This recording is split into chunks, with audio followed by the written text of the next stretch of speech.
الحمدللہ رب العالمین والصلاة والسلام علی محمد الامین اعوذ باللہ من الشیطان الرجیم بسم اللہ الرحمن الرحیم۔ خواتین و حضرات، ہم اسلام اور ریاست کے بارے میں جوابی بیانیے کا مطالعہ کر رہے ہیں۔ اس میں تیسرا نقطہ یہ بیان کیا گیا ہے کہ اسلام میں قومیت کی بنیاد اسلام نہیں ہے۔ یہ بحث بھی بیانیے کے اعتبار سے ایک انتہائی اہم بحث ہے۔ اس کی وجہ یہ ہے کہ ہم جس زمانے میں جی رہے ہیں اس میں اب قومی ریاستیں وجود میں آ چکی ہیں۔ ہم امپائر کے دور سے قومی ریاست کے دور میں داخل ہوئے ہیں۔ بعض جگہوں پر وہ اپنی کلاسیکی صورت میں ہے، بعض جگہوں پر ایک عبوری نوعیت کا نظم ابھی جاری ہے، اور بعض جگہوں کے بارے میں یہ بحث ہو سکتی ہے کہ ان کو قومی ریاست اس طریقے سے سمجھا جائے یا نہ سمجھا جائے۔ لیکن بحثیت مجموعی جس طرح یہ کہا جا سکتا ہے کہ اگرچہ بہت سی جگہوں پر بادشاہت ہے لیکن ہم جمہوریت کے دور میں داخل ہو گئے ہیں، ایسے ہی یہ بھی کہا جا سکتا ہے کہ اگرچہ بعض جگہوں پر پرانے امپائر کے باقیات ہیں لیکن بحثیت مجموعی دنیا قومی ریاست کے دور میں داخل ہو گئی۔ اس قومی ریاست کی بنیاد وطن پر ہے، یعنی ایک علاقہ جو کسی وجہ سے اپنی ایک الگ حیت قائم کر لیتا ہے، بلکہ وجہ کے بارے میں بھی کم و بیش یہ کہا جا سکتا ہے کہ پرانے امپائر ختم ہوتے ہوتے جن جگہوں کو ایک ملک قرار دے گئے اسی کو قومیت کی بنیاد بنا لیا گیا ہے۔ یہ بحث ہو سکتی ہے کہ ہندوستان مثال کے طور پر اگر ایک قومی ریاست ہے تو اس کا ایک حصہ الگ ہو کے اس وقت پاکستان ہے، دوسرا حصہ الگ ہو کے اس وقت بنگلہ دیش ہے، خود اس علاقے میں بھوٹان بھی ہے، نیپال بھی ہے۔ تو کیا قومی ریاست کو کسی خاص علاقے کی بنیاد پر متعین کیا جائے گا؟ اسی طرح سے عراق ہے، عراق میں کردستان کا علاقہ بھی ہے جو نسلی بنیاد پر اس قومیت کو شاید تسلیم کرنے میں اتنا فراخ دل نہ ہو۔ تو اس طرح کے مسائل تو جگہ جگہ موجود ہیں، لیکن بحثیت مجموعی ایسا ہی ہوا ہے کہ ایک امپائر ختم ہوتے ہوئے جو فیصلے کر گیا ہے اس کی بنیاد پر کچھ خطہ ہے عرض وجود میں آ گئے ہیں، یا بعض دوسری بنیادوں پر پہلے سے موجود ہیں۔ اس کی ایک مثال مصر ہے، ایک مثال سوڈان ہے، مراکش ہے۔ لیکن اتنی بات بالکل طے ہے کہ اب قومیت کی گویا بنیاد اصولی طور پر مان لیا گیا ہے کہ یہ وطن ہے۔ قومیت کی بنیاد نسل بھی رہی ہے۔ ایک زمانے میں قومیں اپنی شناخت نسل ہی کی بنیاد پر کراتی تھی، بعض اوقات ان کا کوئی ایک علاقہ بھی خاص ہو جاتا تھا، قبیلوں کی بنیاد پر بھی ان کا کوئی نظم وجود میں آتا رہا ہے۔ لیکن جب وطن کی بنیاد پر قومیت وجود میں آئے گی تو اس میں یہ اصول تسلیم کرنا پڑے گا کہ میں ہندو ہوں، میں مسلمان ہوں، میں مسیحی ہوں، یا میں افغان نسل سے تعلق رکھتا ہوں، میں کرد ہوں، میں عرب ہوں، یا مثال کے طور پر میں انگریز ہوں۔ تو میری قومیت نسلی اعتبار سے کیا ہے، میری شناخت مذہبی اعتبار سے کیا ہے، اس سے قطع نظر کر کے ان ریاستوں میں قومیت کی بنیاد خود اس ریاست کو یا اس وطن کو مان لیا گیا ہے۔ چنانچہ آپ یہ دیکھتے ہیں کہ اب ایک آدمی اگر سعودی عرب سے بھی تعلق رکھتا ہوگا تو وہ یہ کہے گا کہ میں سعودی عرب کی قومیت رکھتا ہوں، سعودی ہوں، یا میں عراقی ہوں، یا میں شامی ہوں، یا میں پاکستانی ہوں، یا میں امریکی ہوں۔ تو اس میں یہ بحث نہیں کی جاتی کہ اس کی نسل کیا ہے، یہ بحث نہیں کی جاتی کہ اس کی تہذیبی شناخت کیا ہے، وہ مختلف ہو سکتی ہے۔ یہ بحث بھی نہیں کی جاتی کہ اس کا مذہب کیا ہے، تو جب قومی ریاست اس طریقے سے وجود میں آ گئی ہے تو اس سے ہمارے لیے یہ ایک بڑا مذہبی سوال پیدا ہوا ہے کہ کیا ہم اس قومیت کو تسلیم کر سکتے ہیں؟ یہ آپ کے علم میں ہوگا کہ قیام پاکستان سے پہلے یہی بحث ایسا رخ اختیار کر گئی تھی کہ جس میں ہمارے دو بڑے بزرگوں کے مابین کچھ تلخی پیدا ہو گئی۔ ہندوستان کو انگریز چھوڑ کر جا رہے تھے، اس وقت یہ سوال پیدا ہوا کہ کیا ہندوستان متحد رہے گا یا اس کو تقسیم ہو جانا ہے۔ ہندوستان اگر متحد رہے گا تو اس سے جو قومی ریاست وجود میں آئے گی اس کی قومیت ظاہر ہے کہ ہندوستانی ہوگی، کیونکہ وطن کی بنیاد پر اگر ایک جمہوری ریاست بنے گی تو اس کے سوا کوئی اصول نہیں ہے جس پر وہ بن سکے۔ یعنی یا تو آپ یہ کریں گے کہ کوئی بادشاہ سلامت آپ کو مل جائے اور بادشاہ سلامت کا امپائر قائم کر دے۔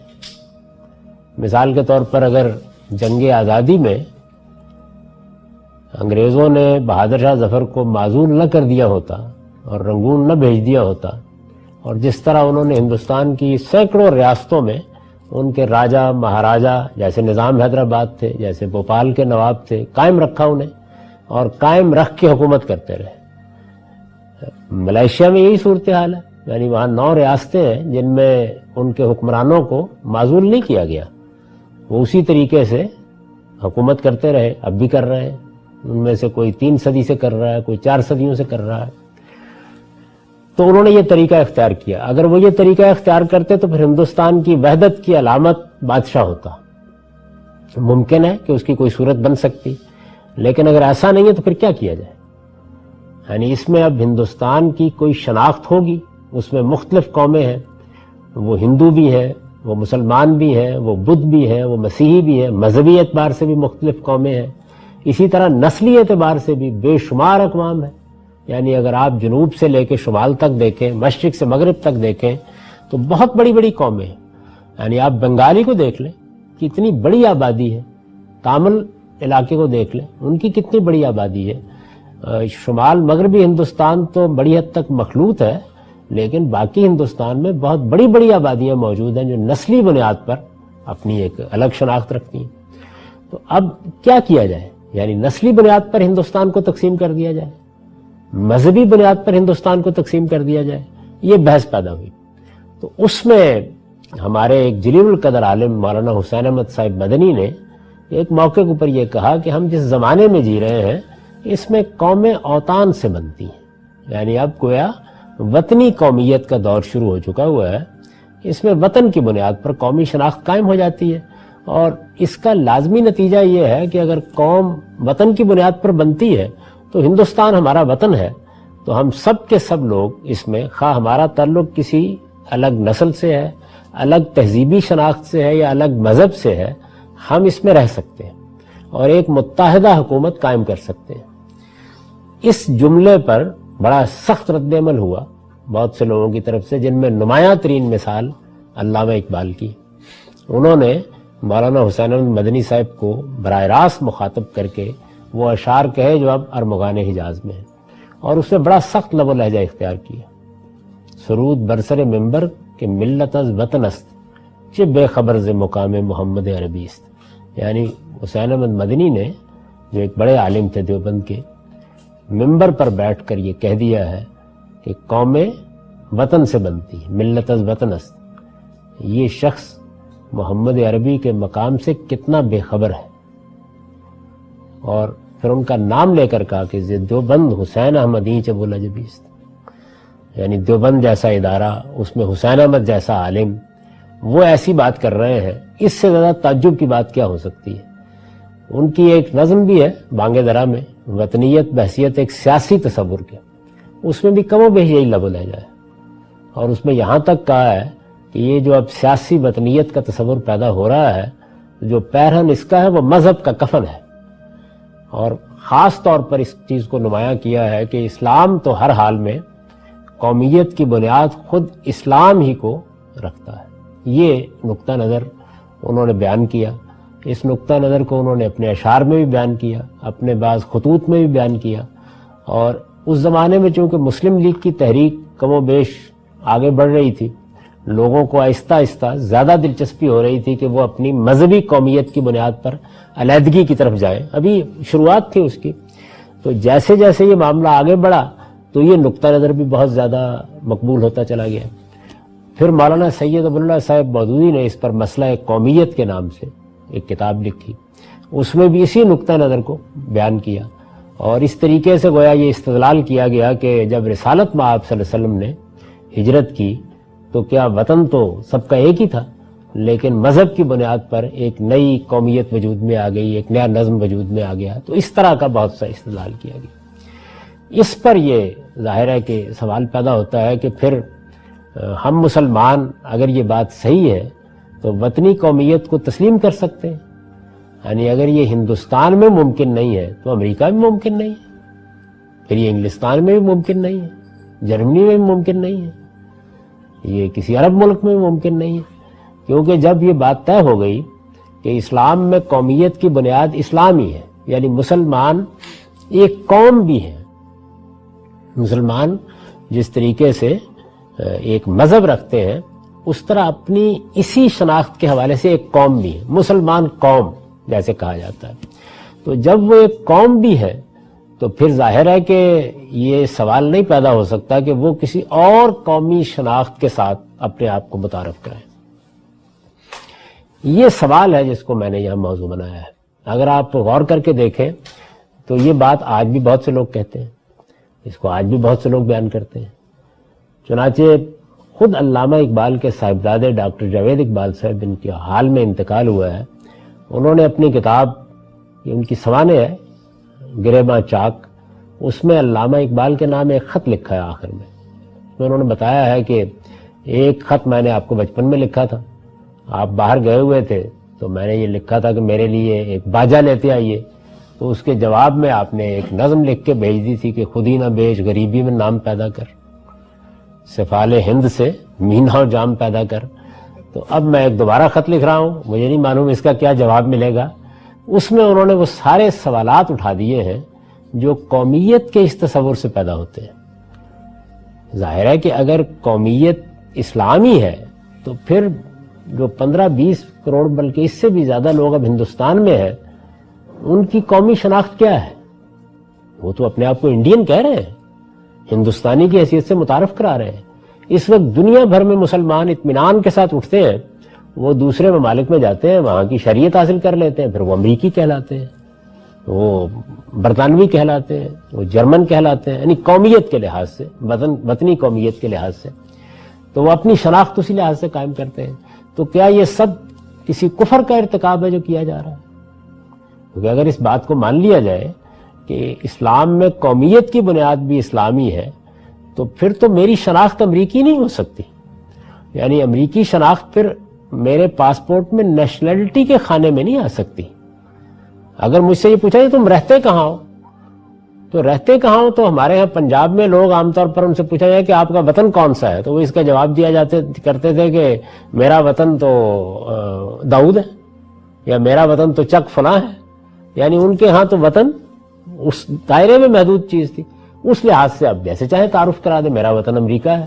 لیکن جب آپ اپنے پاسپورٹ میں یہ اظہار کرتے ہیں کہ میں امریکی ہوں یا میری نیشنلٹی یہ ہے، میری شہریت یہ ہے، تو آپ اپنی قومیت کا اظہار کر رہے ہوتے ہیں۔ تو ڈاکٹر جاوید اقبال نے بھی یہ سوال اٹھایا ہے کہ 15 اگست 1947 کو ہم مسلمان تھے یا پاکستانی تھے؟ یعنی اگلے دن تو ہم نے اپنی شناخت دوسری تبدیل کر لی، اور اب اس کے بعد پھر اگر یہ شناخت ہے تو پھر افغانی کیوں ہے، پھر ایرانی کیوں ہے، پھر عرب کیوں ہے؟ یعنی حقیقت کیا ہے، کیا راستہ اختیار کرنا چاہیے؟ اس کا ایک تو وہ طریقہ ہے جو بالعموم لوگ ہمارے اختیار کرتے ہیں، اور جو اوپر ہم نے بحث کی تھی دوسرے نقطے کے ذیل میں، اس کو بھی ساتھ متعلق کر لیجئے، اور وہ یہ ہے کہ یہ تو اصل میں ایک استعمار نے ہماری تقسیم کر دی ہے۔ اصلاً تو ہمیں ایک عالمی خلافت قائم کرنی ہے، اور مسلمان ہونے کی بنیاد پر وہ خلافت ہی ہمارا اصل نظم بنے گی، اور ظاہر ہے کہ پھر وہی شناخت بھی ہوگی۔ یعنی اس وقت جب اگر تھوڑی دیر کے لیے ہم اس یوٹوپیا میں چلے جائیں اور یہ فرض کر لیں کہ ایک عالمی خلافت قائم ہو گئی ہے، اس عالمی خلافت کی ایک پارلیمنٹ بھی ہے، اس کا ایک سربراہ بھی ہے، اس کا ایک نظم بھی ہے، اس کی افواج بھی ہیں، اور سب کے سب جتنے بھی ممالک ہیں وہ اصل میں اس عالمی خلافت کا حصہ ہیں، تو پھر ظاہر ہے کہ اگر آپ کا پاسپورٹ بھی اسی حوالے سے ہے تو آپ کی وہ شناخت بھی بن سکتی ہے، گویا مسلمان ہونا ہی گویا آپ کی قومیت بھی ہے۔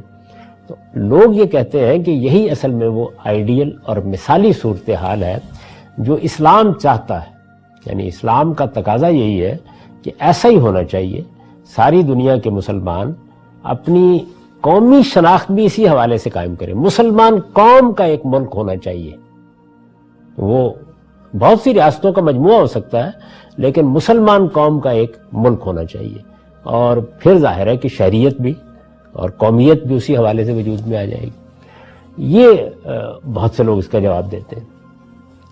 اس پر مزید آگے یہ بات بھی ہے کہ جب آپ یہ کہتے ہیں کہ یہ آئیڈیل ہے تو ایک طریقہ تو یہ ہے کہ آپ یہ کہیں کہ یہ ایک مثالی صورتحال ہے، لیکن جو موجودہ صورتحال ہے یہ ناجائز نہیں ہے۔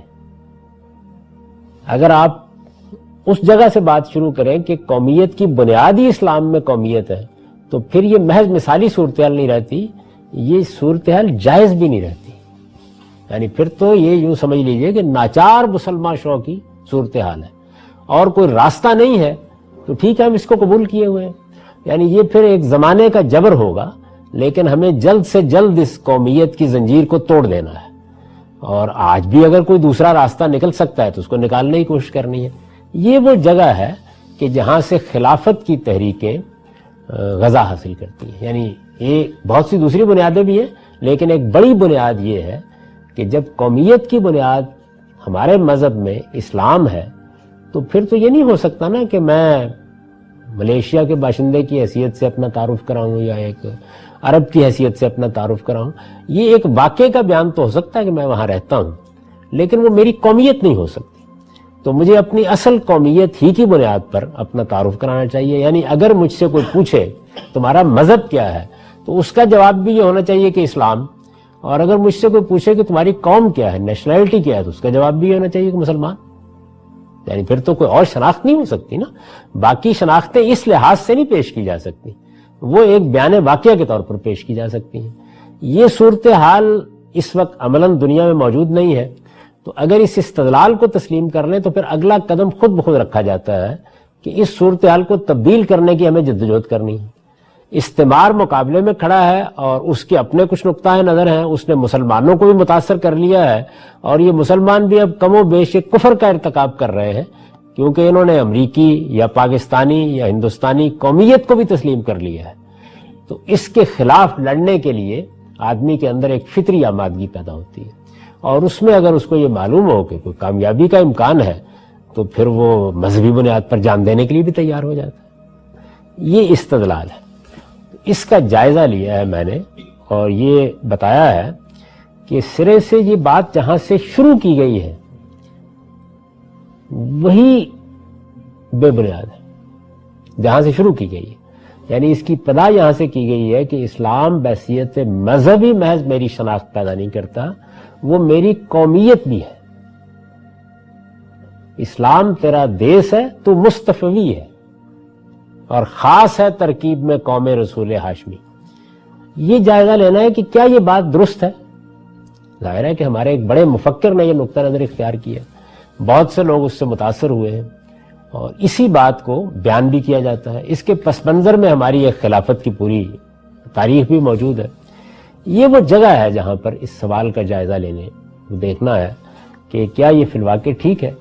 تو میں نے یہ لکھا ہے کہ اسلام میں قومیت کی بنیاد اسلام نہیں ہے جس طرح کہ عام طور پر سمجھا جاتا ہے، یعنی مذہبی استدلال کے لیے تو آپ کو یہ بتانا پڑے گا نا کہ اللہ نے، اللہ کے رسول نے ہمیں اس کا پابند کیا ہے۔ مجھ سے اگر آپ پوچھیں کہ اسلام لانے کے بعد مجھے کیا ماننا ہے تو میں آپ کو فوراً جواب دوں گا کہ مجھے یہ 5 باتیں ہیں جن کو ماننا ہے اسلام لانے کے بعد، اور میں اس مذہب میں داخل ہوں گا تو ان باتوں کو مان کر داخل ہوں گا۔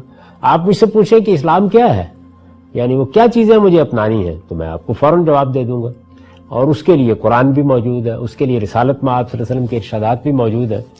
اس بات کے لیے کہ اسلام میں قومیت کی بنیاد بھی اسلام ہے، یا میری قومیت مسلمان ہونا ہے، قومیت مسلمان، میرا مذہب اسلام ہے اور اس کے لحاظ سے میں مسلم ہوں یا مسلمان ہوں، یہ ایک اور بات ہے، لیکن میری قومیت بھی مسلمان ہونا ہے، اس کی کیا دلیل ہے، یہ ہے سوال۔ تو میں یہ عرض کر رہا ہوں کہ اسلام میں قومیت کی بنیاد اسلام نہیں ہے جس طرح کہ عام طور پر سمجھا جاتا ہے۔ یہ جب مضمون شائع ہوا تو اس کے بعد جس طرح پہلے ہی میں عرض کر چکا ہوں، دسیوں کی تعداد میں اہل علم نے اس پر لکھا ہے، آپ اس کو پڑھ لیجئے۔ یعنی بڑا آسان معاملہ یہ تھا کہ یہ ایک بات کہی گئی ہے، اس کے جواب میں قرآن مجید کی کوئی آیت، رسالت مآب صلی اللہ علیہ وسلم کا کوئی ارشاد، کوئی بات بیان کر دی جاتی نا، مذہبی بنیاد کیا ہے؟ تو مذہبی بنیاد کوئی نہیں۔ یعنی یہ جو سارا واقعہ ہے جو ہمارے یہاں تاریخی لحاظ سے بھی بڑی اہمیت اختیار کر گیا، جس میں ہمارے بڑے بڑے مفکرین اپنا نقطہ نظر بیان کر رہے ہیں، جو اگر بظاہر دیکھیے تو بڑی ایک جذباتی صورتحال پیدا کر دیتا ہے، یہ چیز فکری سطح پر تو جب کشمکش میں آئے گی فکری سطح پر، تو اس موقع کے اوپر تو شاید کوئی بڑا مسئلہ نہ پیدا کرے، لیکن اگر یہ اس سے بڑھ کر بندوق اور تلوار سے فیصلہ کرنے کے لیے آتی ہے تو پھر وہی کچھ نتیجہ نکلے گا جو اس وقت داعش کی شکل میں نکل رہا ہے یا بعض دوسری تحریکوں کی شکل میں نکل رہا ہے۔ ذرا اگر پیچھے مڑ کے دیکھیں تو یہ بالکل واضح سی چیز ہے کہ جس وقت پاکستان کو ایک الگ ملک کے طور پر بنایا جا رہا تھا، تو ایک طریقہ تو وہ ہے نا، جیسے کہ میں مثال کے طور پر اس ساری تحریک کو دیکھتا ہوں، تو یہاں مسلمانوں کی ایک بڑی تعداد ہے، مسلمانوں نے کوشش کی، یا مسلمانوں کے لیڈروں نے، ظاہر ہے کہ ایک قوم کی لیڈرشپ ہوتی ہے، تو انہوں نے یہ کوشش کی کہ ہندوؤں کے ساتھ کوئی قابل عمل فارمولہ بنا لیا جائے جس سے ہم اکثریت کے نہاد سے بچ سکیں۔ ان کو یہ اندیشہ تھا کہ اکثریت کی بنیاد پر اگر ہندوستان میں حکومت بنتی ہے تو ہمارے حقوق آہستہ آہستہ سلب ہو جائیں گے، اور ہو سکتا ہے کہ ہمارے ساتھ مذہبی، تہذیبی اور ثقافتی لحاظ سے ایسا سلوک روا رکھا جائے کہ جو ہماری شناخت کو ختم کر دینے کا باعث بن جائے۔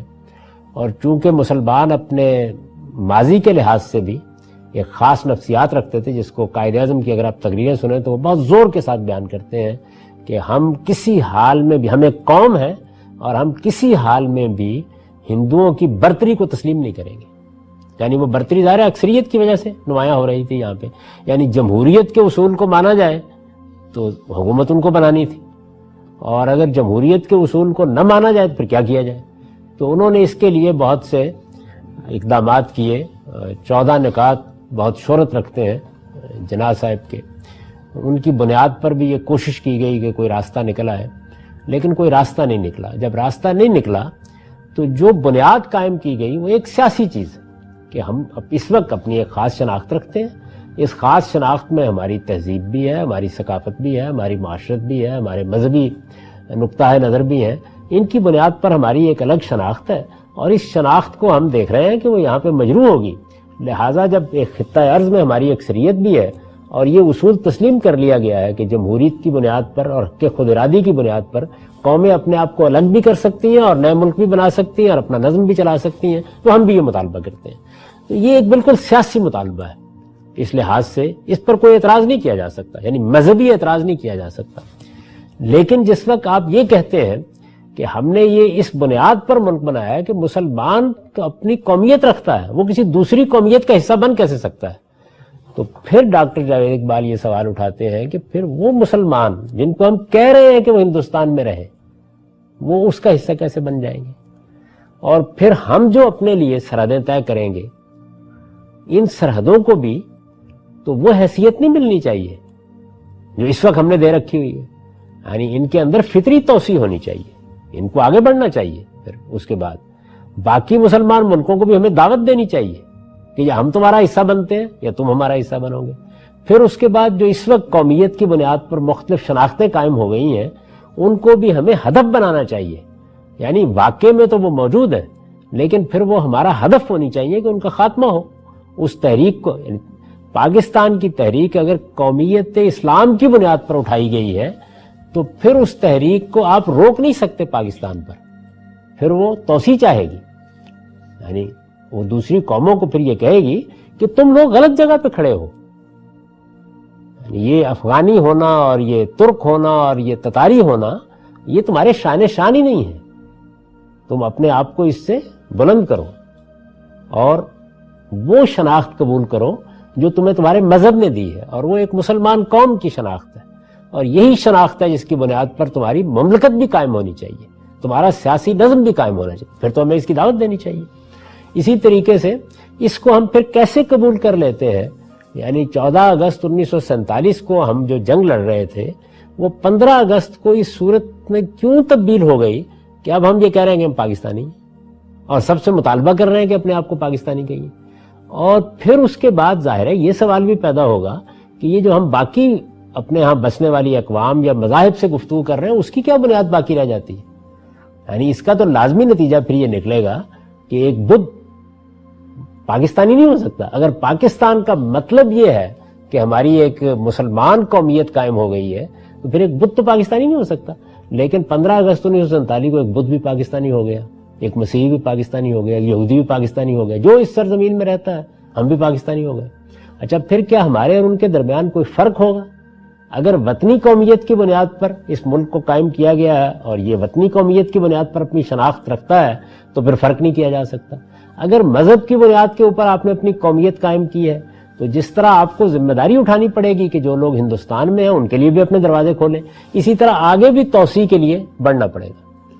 تو یہ جو ایک نقطہ نظر کے بعد پھر عملی اقدامات میں تضاد پیدا ہوتا ہے، انہوں نے اپنے اس خط میں اس تضاد کو نمایاں کیا ہے، یعنی اس کے جتنے اہم نکات تھے ان کو بالکل نمایاں کر کے سامنے رکھ دیے کہ یہ بتائیے اس وقت آپ تو وہاں بیٹھے ہوں گے اللہ تعالیٰ کے پاس، تو وہاں سے اب ایک خط لکھیے اور بتا دیجئے کہ اب اس مسئلے کا کیا حل ہے، اس تضاد کو کیسے رفع کیا جائے۔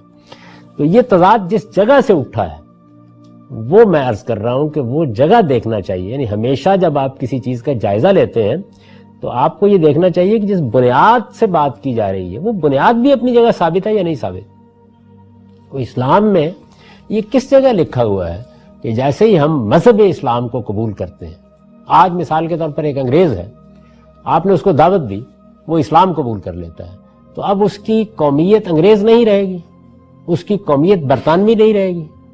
یعنی اپنی جگہ بیٹھ کے نہ سوچئے نا، اس لیے کہ ہم تو ایک صدیوں کا پس منظر رکھتے ہیں۔ میں گیا، آپ گئے، ہم نے جا کر کسی جرمن کو دعوت دی کہ آپ مسلمان ہو جائیے۔ اچھا اس سے آگے بڑھ کے مزید دیکھیے، اگر جرمن قوم کی اکثریت اسلام کی دعوت قبول کر کے مسلمان ہو جائے اور وہ اپنا ایک ملک چلا رہے ہیں، جرمنی ان کا ملک ہے، اس کی حکومت قائم ہے، اس کی ایک شناخت قائم ہے، ان کی قومیت بھی وہی ہے، تو آپ کیا کہیں گے؟ یعنی آج سے ان کو اپنی یہ شناخت ختم کر دینی چاہیے۔ اب جرمن قوم کی الگ کوئی ریاست قائم نہیں رہ سکتی، اور اگر وہ قائم ہے تو محض ایک عبوری انتظام ہے، اس سے زیادہ اس کی کوئی حیثیت نہیں ہے۔ باقی دنیا میں اب ایک اسلامی ریاست ہی قائم ہونی ہے۔ اب اسلامی ریاست یعنی عثمانی میں نہیں جیسے ہمارے یہاں بولا جا رہا ہے، عالمی اسلامی ریاست، کیا یہی چیز ہے جو اسلام کا مقصود ہے؟ تو یہ بات کہنے کو تو علامہ اقبال نے بھی کہہ دی، اس کے بارے میں اشعار بھی لکھ دیے، باقی لوگوں نے بھی کہہ دی، بہت سے لوگ بیان بھی کرتے ہیں اس کو، لیکن جب اس کو آپ زمین پر لا کر دیکھتے ہیں تو سب سے پہلا سوال یہ اٹھتا ہے کہ کیا ایسا اسلام نے پابند کیا ہے؟ یعنی اللہ تعالیٰ نے ہم کو یہ کہا ہے کہ جیسے ہی کوئی آدمی مسلمان ہو، یعنی ابھی تک تو یہ ثابت نہیں کیا جا سکا کہ اگر کوئی جوزف مسلمان ہو جائے تو اس کو یوسف بننا ہے، یہ لازم ہے۔ ہمارے ہاں تو نام بھی آپ کوئی دینی استدلال نہیں کر سکتے کہ اسے تبدیل کرنا ہے۔ ایک آدمی جارج ہے، وہ اپنا نام یہی رکھتا ہے مسلمان ہونے کے بعد، تبدیل کریں گے؟ بیان کیا جاتا ہے نا جی، جو حدیثوں میں ایک نام آتا ہے صحابی ہے غالباً جریج، یہ جارج ہی کی تعریب ہے، تو کہیں گے کہ بھائی کم سے کم جریج تو ہو جاؤ، جارج نہ سے۔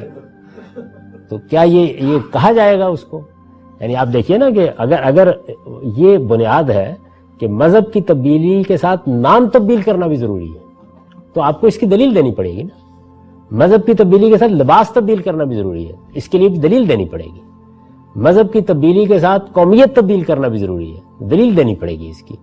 تو یہ بات ہے جو میں عرض کر رہا ہوں کہ اسلام میں اس کی کیا بنیاد ہے۔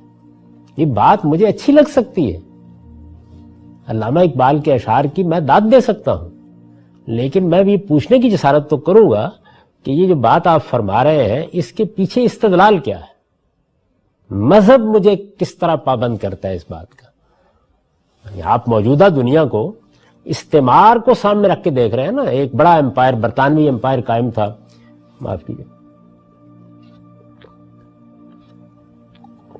برطانوی امپائر نے اپنے سیاسی مسالے کو سامنے رکھ کر ملکوں کو تقسیم کر دیا. ایک لحاظ سے آپ کہہ سکتے ہیں نسلی بنیاد پر بھی قومیں تقسیم ہو گئی. یعنی آپ اپنے ملک میں دیکھ لیں کہ وہ جو اوپر کی پٹی ہے، اگر آپ نسلی بنیاد پر ملک بنائیں تو ہمارا صوبہ خیبر پختونخوا اور افغانستان کی پٹی جس میں پختون بستے ہیں اس پہ ایک ملک بننا چاہیے. تو اس کے خلاف ایک آدمی یہ کہہ سکتا ہے کہ ملکوں کی بنیاد نسلوں پر ہونی چاہیے، یا وہ کہہ سکتا ہے کہ ملکوں کی بنیاد زبان پر ہونی چاہیے، زبان کے اشتراک کے بغیر ملک نہیں بننے چاہیے. جو بھی بات آپ کہیں گے آپ کہنے کو کہہ سکتے ہیں دنیا میں، لیکن دو ہی طریقے سے استدلال کیا جا سکتا ہے. ایک یہ ہے کہ آپ کا استدلال مذہبی ہے، اور دوسرا یہ ہے کہ آپ کا استدلال عقلی ہے. دو ہی صورتیں ہو سکتی ہیں. تو عقلی استدلال تو کوئی آدمی کر سکتا ہے. مثلا یہ کہا جا سکتا ہے کہ ایک ملک کے اندر اچھی وحدت پیدا کرنے کے لیے یہ بڑا ضروری ہے کہ آپ ملکوں کی تقسیم نئے سرے سے کریں، اور اس تقسیم میں زبان کو بنیاد بننا چاہیے، ورنہ بڑے مسائل پیدا ہو جاتے ہیں، کمیونیکیشن کے مسائل پیدا ہو جاتے ہیں اور اس طرح کے. یا نسل کو بننا چاہیے، کیونکہ یہ قومیت کی فطری بنیادیں ہیں. دنیا کے اندر جو قومیتیں وجود میں آئی ہیں ان کی فطری بنیادیں یہی ہیں. نسل کی بنیاد پر آ جائے گی، رنگ کی بنیاد پر آ جائے گی، زبان کی بنیاد پر آ جائے گی، تہذیبی یا ثقافتی شناخت قومیت کا باعث بن جاتی ہے. یہ اس وقت موجود ہے. تو آپ ان کے حق میں سے ان کی بنیاد پر آپ کہہ سکتے ہیں کہ ملکوں کی تقسیم یا ریاستوں کی تقسیم میں بھی اسی کا لحاظ رکھنا چاہیے. میں یہ نہیں کہہ رہا کہ کہیں، میں یہ کہتا ہوں کہ یہ کہیں گے تو استدلال کہاں سے کریں گے؟ استدلال کی بنیاد عقلی ہوگی. آپ کا استدلال غلط ہو سکتا ہے، صحیح ہو سکتا ہے. آپ استدلال کریں گے، مجھے حق حاصل ہے کہ میں اس پہ تنقید کروں، میں کروں گا، آپ کو حق حاصل ہے کہ آپ اس پہ تنقید کریں. مذہبی استدلال اگر آپ پیش کر رہے ہیں تو پھر تو آپ کو بتانا پڑے گا نا کہ یہ قرآن مجید میں کہاں لکھا ہوا ہے، یہ پیغمبر صلی اللہ علیہ وسلم نے کہاں ارشاد فرمایا ہے، کس جگہ اس کو اسلام کے قبول کرنے کے شرائط میں شامل کیا. پھر تو ہونا چاہیے نا. اگر اسلام کی بنیاد یعنی قومیت کی بنیاد بھی اسلام میں اسلام ہی ہے تو پھر تو مجھے اسلام قبول کرتے ہی سب سے پہلے اپنی قومیت سے دستبردار ہونا ہوگا. اس کا لازمی نتیجہ یہ ہے. تو میرے نزدیک اس میں یہ ہے کہ بہت سی باتیں ایسی ہوتی ہیں جو لوگ کہتے رہتے ہیں لیکن کبھی تجزیہ کر کے دیکھتے نہیں ہیں کہ وہ بات وہ کیسے کہہ رہے ہیں. اچھا، چونکہ اس بات کے بارے میں یہ بھی خیال ہوتا ہے کہ یہ کہنی ہے، ماننی تو نہیں ہے نا. اس وقت تو صورتحال یہی ہے، یعنی کہنے کو تو سب لوگ کہہ رہے ہیں لیکن عمل سب کا اس کے خلاف. یعنی کیا اس کے بعد یہ ہوا کہ جو لوگ یہ بات کہتے ہیں بہت زور شور کے ساتھ، خواہ وہ علامہ اقبال رحمۃ اللہ علیہ کے متوسلین ہوں، مولانا سید اکبر اللہ مودودی صاحب کے متوسلین ہوں، کیا فی الواقع وہ کسی دوسری قومیت کو اپنی قومیت کی حیثیت سے بیان کرنے کے لیے تیار نہیں ہے؟ یعنی انہوں نے اس کو مسئلہ بنایا ہے کہ پاکستانی پاسپورٹ پہ نہیں لکھا جانا چاہیے پاکستانی قومیت. وہ امریکہ کی یا کسی اور ملک کی شہریت نہیں لیتے. مذہبی مسئلہ ہے تو پھر تو بہت بڑا مسئلہ ہے نا. اچھا، آپ یہ خیال نہ کیجئے کہ پھر یہ احکام میں سے ایک حکم ہوگا. احکام میں سے مثال کے طور پر ایک حکم اگر تھوڑی دیر کے لیے مان لیں، جیسے کہ ہمارے بہت سے علماء کہتے ہیں کہ تصویر مطلقاً حرام ہے، مطلقاً حرام ہے. یعنی یہ معمولی لفظ نہیں ہے، کسی شرط کے ساتھ نہیں، کسی تحدید کے ساتھ نہیں، مطلقاً حرام ہے. اچھا، مطلقاً حرام ہے، چلیے پھر بھی اسلام کے احکام میں سے ایک احکام ہوا اور پھر بہت خشوع و خضوع کے ساتھ سب اس کی خلاف ورزی کرتے ہیں تو تھوڑی دیر کے لیے نظر انداز کر دیجئے. لیکن قومیت کے معاملے میں تو آپ یہ نہیں کہہ سکتے. یہ پھر احکام میں سے ایک حکم نہیں ہوگا. یہ تو پھر ایسے ہونا چاہیے جیسے کہ روایت میں آتا ہے کہ جبریل امین نے آ کے سوالات کیے رسالت میں، آپ سے پوچھا کہ یا رسول اللہ اخبرنی عن الاسلام، پھر اس کے جواب میں آنی چاہیے یہ بات. پھر یہ بات اتنی چھوٹی سی نہیں رہی. یعنی اگر میری قومیت بھی اسلامی ہے، یعنی اگر اس بات کو مان لیں تھوڑی دیر کے لیے، میری قومیت بھی اسلامی ہے، تو پھر یہ احکام میں سے ایک حکم نہیں رہتا، پھر یہ بنیادی ارکان میں شامل ہو جائے گا. وہ بیان کیا جاتا ہے ایک بزرگ صوفی کے بارے میں کہ ان سے کسی نے پوچھا کہ اسلام کے ارکان کتنے؟ ان کا 6 ہے. کبھی 5 تو سنے تھے، یہ 6ٹھا کہاں سے آیا؟ انہوں نے کہا یہ کبھی تجربہ ہوگا معلوم ہو جائے گا، 6ٹھا روٹی ہے. تو پھر تو اس کو بھی 7واں ہونا چاہیے. روٹی کے حق میں بھی استدلال کیا جا سکتا ہے، یہاں بھی بڑا جذباتی استدلال کیا گیا ہے. تو یہ معمولی بات نہیں ہے. یعنی یہ بات جب کہی جاتی ہے کہ اسلام میں قومیت کی بنیاد بھی اسلامی ہے، تو اصل میں اس کا مطلب یہ ہوگا کہ میرا مسلمان ہونا یہ اس بات کو لازم کر رہا ہے کہ مجھے اپنی باقی ساری شناختوں سے اب دستبردار ہو جانا ہے. وہ ایک بیان واقعہ تو ہو سکتی ہیں، وہ میری اب قومی شناخت نہیں بن سکتی. یہ ممکن نہیں ہے کسی طریقے سے بھی. اچھا، اور ظاہر ہے کہ اگر اسلام میں قومیت کی بنیاد بھی اسلام میں اسلامی ہے، تو پھر میری ریاست یا مسلمان ریاست اس کی تو بنیاد بھی یہی ہوگی نا. یعنی پھر کسی اور قوم کے ساتھ مل کے میں ریاست مل کے نہیں بنا سکتا.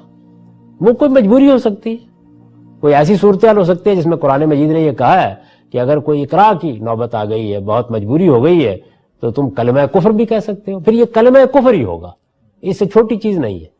اور مجھے اپنا کوئی عذر پیش کرنا ہے، کوئی چیز پیش کرنی ہے، یہ سادہ بات نہیں.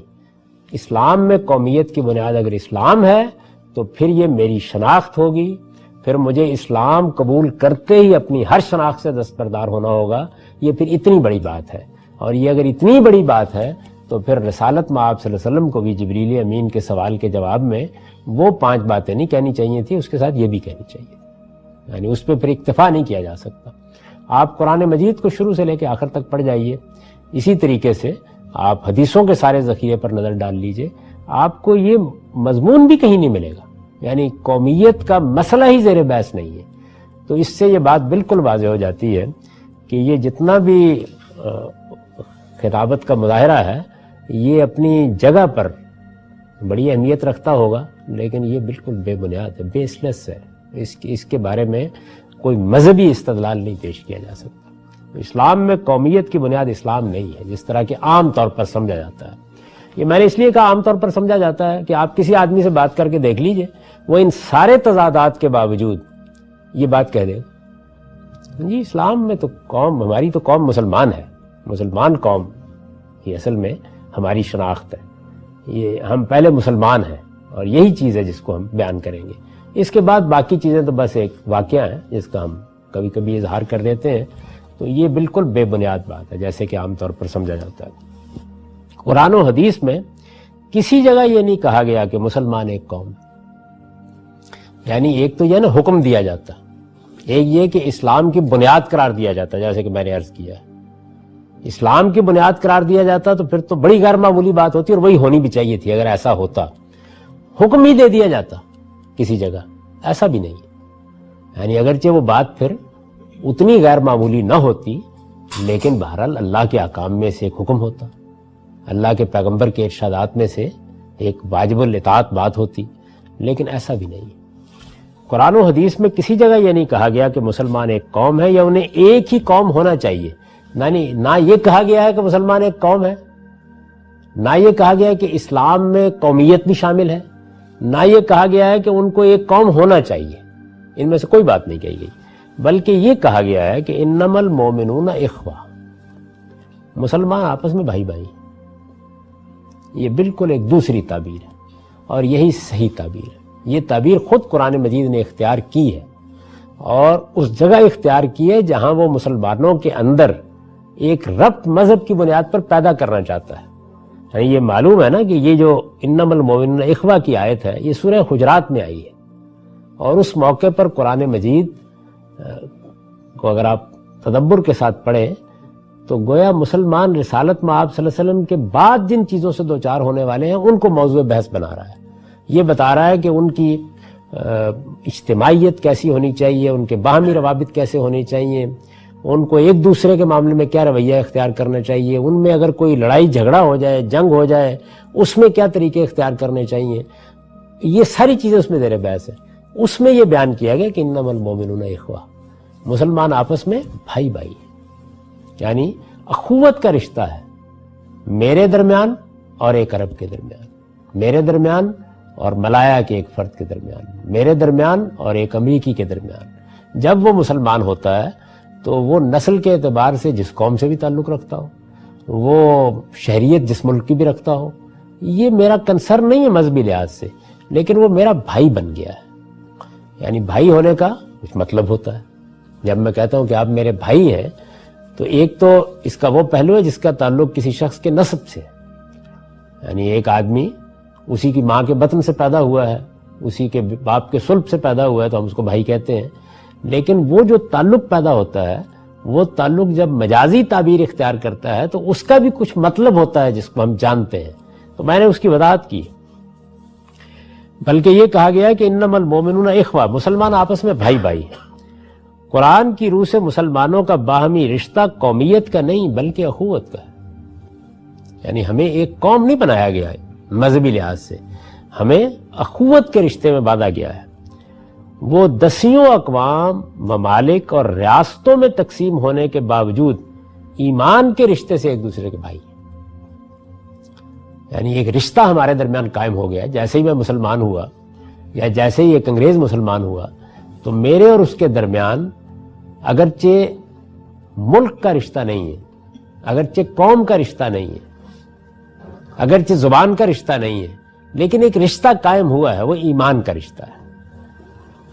ایمان کے رشتے سے ایک دوسرے کے بھائی ہیں، اس لیے یہ تقاضا تو ان سے کیا جا سکتا ہے اور کرنا چاہیے کہ وہ اپنے بھائیوں کے حالات کی خبر رکھیں، ان کی مصیبتوں اور تکلیفوں میں ان کے کام آئیں، وہ مظلوم ہوں تو ان کی مدد کریں۔ یہ دیکھیے سب اخوت کے تقاضے ہیں، اور یہ ایک لفظ استعمال کر کے قرآن مجید نے پیدا کر دیے، سب کے سب پیدا کر دیے۔ یعنی میں نے لکھا ہے کہ اس لیے یہ تقاضا تو ان سے کیا جا سکتا ہے اور کرنا چاہیے۔ جب میں کہتا ہوں کہ میں ایمان کے رشتے میں بندھا ہوا ہوں ایک عرب کے ساتھ، یا عرب میرے ساتھ، یا ایک مراکشی میرے ساتھ اور میں ایک مراکشی کے ساتھ، تو یہ تقاضا کرنا چاہیے مجھ سے بھی اور اس سے بھی کہ وہ اپنے بھائیوں کے حالات کی خبر رکھیں۔ یعنی یہ تو نہیں ہو سکتا کہ آپ کسی کو کہیں تم میرے بھائی ہو اور وہ کسی مصیبت میں گرفتار ہو اور آپ اس سے بے نیاز بیٹھے رہیں۔ اپنے بھائیوں کے حالات کی خبر رکھیں، ان کی مصیبتوں اور تکلیفوں میں ان کے کام آئیں۔ مصیبت اور تکلیف کسی شخص پر آئی ہے تو ایک انسانیت کا رشتہ ہے، تو وہاں بھی دیکھیے نا کہ یہ تو نہیں کہا جاتا کہ ہم سب کے سب اب ایک باپ کی اولاد ہو گئے آج، یعنی یہ تو ٹھیک ہے کہ آدم اور حوا کی ہم اولاد ہیں، لیکن اس رشتے سے ہم انسانیت کے ایک رشتے میں بن جاتے ہیں۔ تو وہاں بھی ہم سے تقاضا کیا جاتا ہے کہ ایک دوسرے کی مدد کریں، اس کی مصیبت میں کام آئے، اس کی تکلیف میں کام آئے، کیا جائے گا۔ وہ مظلوم ہو تو ان کی مدد کریں، معاشی اور معاشرتی روابط کے لیے ان کو ترجیح دیں۔ یعنی ایک تو روابط کی بنیاد میرٹ ہے، وہ تو ہر حال میں رہنی چاہیے، لیکن جہاں میرٹ کا سوال نہ ہو وہاں پر ظاہر ہے کہ آپ کو یہ رابطے پیدا کرنے ہوتے ہیں، وہ آپ کا انتخاب و اختیار ہوتا ہے۔ اس میں بھی آپ کہہ سکتے ہیں کہ بھئی میرا مسلمان بھائی ہے، میں نے مثال کے طور پر شادی کرنی ہے تو میں اس کو ترجیح دوں گا، مجھے مثال کے طور پر کوئی کاروبار کرنا ہے تو میں اس کو ترجیح دوں گا۔ معاشی اور معاشرتی روابط کے لیے ان کو ترجیح دیں اور ان پر اپنے دروازے کسی حال میں بند نہ کریں۔ یعنی یہ اس وقت دروازے بند کیے گئے ہیں، لیکن یہ اخوت کا تقاضا ضرور ہے کہ یہ بند نہ کیے جائیں، مگر یہ تقاضا نہیں کیا جا سکتا کہ اپنی قومی ریاستوں اور قومی شناخت سے دستبردار ہو کر لازماً ایک ہی قوم اور ایک ہی ریاست بن جائے۔ یعنی نہ یہ تقاضا مذہب نے کیا ہے کہ تمہاری قومیت ایک ہونی چاہیے، نہ یہ تقاضا کیا کہ تمہاری ریاست ایک ہونا چاہیے، مذہبی تقاضا نہیں ہے۔ یعنی کسی ضرورت کے تحت کسی دنیاوی مسئلے کو حل کرنے کے لیے آپ نے مسلمان قوم کی بنیاد پر کوئی فیصلہ کر لیا، ایک شناخت بن چکی ہے ہماری، اب مسلمان قوم ہے، شناخت بن چکی ہے، میں اس کا انکار نہیں کر رہا۔ یہ مذہب نے بنائی ہے یا مذہب کہتا ہے کہ بننی چاہیے، اس کا انکار کر رہا، وہ تو موجود ہے، ایک واقعہ ہے، آپ اس کی بنیاد پر کوئی اقدام کرنا چاہتے ہیں۔ میں یہ کہتا ہوں آپ یہ کہتے ہیں کہ ہم مسلمان مل کے اپنی ایک حکومت بنانا چاہتے ہیں، اچھی بات ہے، وہ قابل اعتراض بات نہیں، ضرور بنائیے۔ آپ کہتے ہیں کہ دنیا کے اندر اگر یونائٹڈ اسٹیٹس آف امریکہ وجود میں آ سکتی ہے تو یونائٹڈ اسلامک اسٹیٹس کیوں نہیں وجود میں آ سکتی؟ اگر سارک کے ممالک اپنے درمیان ایک اتحاد پیدا کر سکتے ہیں، یورپی یونین ایک اتحاد پیدا کر سکتی ہے، تو آپ بھی کر لیجئے، لیکن اس کو مذہب کی بنیاد پر تو آپ کو ثابت کرنا پڑے نا کہ یہ آپ کے دین کا تقاضا ہے، مذہب کا تقاضا ہے۔ اپنی قومی ریاستوں اور قومی شناخت سے دستبردار ہو کر لازماً ایک ہی قوم اور ایک ہی ریاست بن جائے، یعنی یہ تقاضا نہیں کیا جا سکتا۔ وہ جس طرح اپنی الگ الگ قومی ریاستیں قائم کر سکتے ہیں، اسی طرح دین و شریعت پر عمل کی آزادی ہو تو غیر مسلم ریاستوں میں شہری کی حیثیت سے اور وطن کی بنیاد پر ایک قوم بن کر رہ بھی سکتے ہیں۔ یعنی ان میں کوئی رکاوٹ نہیں پھر پیدا ہوتی. پہلی بات کو آپ مانیے تو ان میں سے کچھ نہیں ہونا چاہیے. یعنی اگر آپ یہ مان لیں کہ میرا مذہب مجھ سے تقاضا کرتا ہے کہ میری قومیت بھی اسلام ہے، تو پھر اس کے لازمی نتیجے کے طور پر میری شناخت وہی ہونی چاہیے، پھر میری ریاست اسی بنیاد پر وجود میں آنی چاہیے، اور پھر ظاہر ہے کہ میرے پاس اس کی بھی کوئی گنجائش باقی نہیں رہتی کہ میں کسی دوسری ریاست کا شہری بنوں. صرف پھر وہ اضطراری میں ہو سکتا ہے. میں وہاں پڑا ہوا ہوں، پھر مجھے اصل میں تو ہجرت ہی کرنی ہے. اور جو لوگ ایک مسلمان ریاست قائم کر چکے ہیں ان پر بھی لازم ہو جائے گا کہ انہوں نے میرے لیے اپنے دروازے کھول لیں تاکہ میں اپنی قومیت کے لحاظ سے اپنی قوم کی ریاست میں جاؤں. آپ کہتے ہیں نا کہ اگر ایک امریکی ہے تو وہ پیدائشی حق رکھتا ہے امریکہ میں داخل ہونے کا. میں ایک پاکستانی ہوں تو پاکستانی ہونے کی حیثیت سے پاکستان اپنے دروازے مجھ پر بند نہیں کر سکتا. تو پھر ظاہر ہے کہ اس کا لازمی نتیجہ ہی نکلے گا. تو دین و شریعت پر عمل کی آزادی ہو تو غیر مسلم ریاستوں میں شہری کی حیثیت سے اور وطن کی بنیاد پر ایک قوم بن کر رہ بھی سکتے ہیں. پھر ان میں سے کوئی چیز نہیں ہے کہ جس کو آپ ناجائز کہیں. ان میں سے کوئی چیز قرآن و حدیث کی روح سے ناجائز نہیں ہے. پھر آپ کو یہ ماننا پڑے گا. یہ ساری بحث اس وقت جو صورتحال درپیش ہے اس میں بڑی غیر معمولی اہمیت کی حامل ہے. اس وقت مسلمانوں کے 55 سے زیادہ ممالک دنیا میں قائم ہیں، اور یہ در حقیقت دور حاضر کی تعبیر کے مطابق ان کی قومی ریاستیں بن چکی ہیں. وہ اپنا اسی لحاظ سے تعارف کراتے ہیں، اسی لحاظ سے اپنے ملکوں کا نظم چلاتے ہیں، اسی لحاظ سے ان کی حکومتیں بنتی یا بگڑتی ہیں. ان کے مابین جو اخوت کا رشتہ ہے وہ تو جس وقت بھی آپ گفتگو کریں گے ایک بڑی فطری بات ہے، اس رشتے کو لوگ مان لیں گے. لیکن اگر آپ آگے بڑھ کے یہ کہہ رہے ہیں کہ ملائیشیا کو ملائیشیا کی حیثیت سے قائم رہنے کا حق نہیں ہے، پاکستان کو پاکستان کی حیثیت سے قائم رہنے کا حق نہیں ہے، یہ 55 کے قریب ممالک ہیں، اور یہ حق آپ کہتے ہیں کہ اس بنیاد پر نہیں ہے کہ وہ جس مذہب کو مانتے ہیں وہ اس کی اجازت نہیں دیتا، تو نوعیت بالکل مختلف ہو جائے گی. اگر وہ اجازت نہیں دیتا تو پھر جو لوگ اس کو مانے ہوئے ہیں وہ اصل میں کفر کے قریب کا انحراف کر رہے ہیں. یعنی پھر یہ استدلال وجود میں آئے گا کہ آپ کی شناخت اللہ تعالیٰ نے یہ قائم کی تھی، آپ اس شناخت کو قبول نہیں کر رہے، اس کی جگہ آپ نے اتنی بڑی تعداد میں 55 کے قریب ممالک بنا لی ہیں، ان کی الگ حکومتیں بنا لی ہیں. پھر یہ سب کا سب کم و بیش جیسے میں نے آپ سے عرض کیا کہ کفر کے برابر اقدام ہوگا، اور جو لوگ یہ کر رہے ہوں گے وہ اللہ کے ایک فیصلے کو ماننے سے انکار کر رہے ہوں گے. ان کے خلاف پھر جدوجہد کرنے کے لیے اگر کوئی آدمی اٹھے گا تو مجھے اور آپ کو اس کا ساتھ ہی دینا چاہیے. یعنی پھر جو بھی کوئی اختلاف ہوگا وہ تدبیر کی بنیاد پہ ہو سکتا ہے، جیسے کہ عام طور پر ہمارے علماء کرتے ہیں. یعنی یہ بات تو اصولاً کم و بیش مان لی جاتی ہے کہ ایسا ہی ہونا چاہیے، لیکن ان سے کہا جاتا ہے کہ اس وقت حالات نہیں ہے، اس وقت کی صورتحال یہ نہیں ہے، تو وہاں پھر صرف تدبیر کی گفتگو باقی رہ جاتی ہے.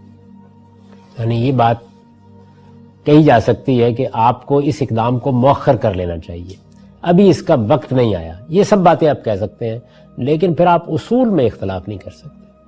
یعنی پھر وہ ایک مقدس فریضہ ہے جس کو ادا کر رہے ہیں، ایک مذہبی بنیاد پر قائم ہونے والا تصور ہے جس کو عام کر رہے ہیں.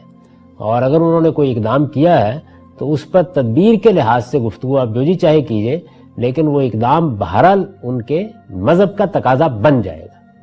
یعنی اصول کے لحاظ سے آگے جو کچھ ہے، بھئی مجھ پر نماز فرض ہو گئی ہے، وہ مجھے پڑھنی ہے. اب آپ یہ کہتے ہیں کہ دیکھو بیمار ہوئے ہو، معذور ہوئے ہو، مسجد نہ جاؤ، تو یہ تو آپ کہہ سکتے ہیں. لیکن آپ پھر مجھے، اگر میں اٹھ کھڑا ہوا ہوں یہ کام کرنے کے لیے، تو بازو پکڑ کے روک نہیں سکتے کہ تم ایک ناجائز کام کرنے کے لیے جا رہے ہو. اس چیز کو اس میں بیان کیا گیا.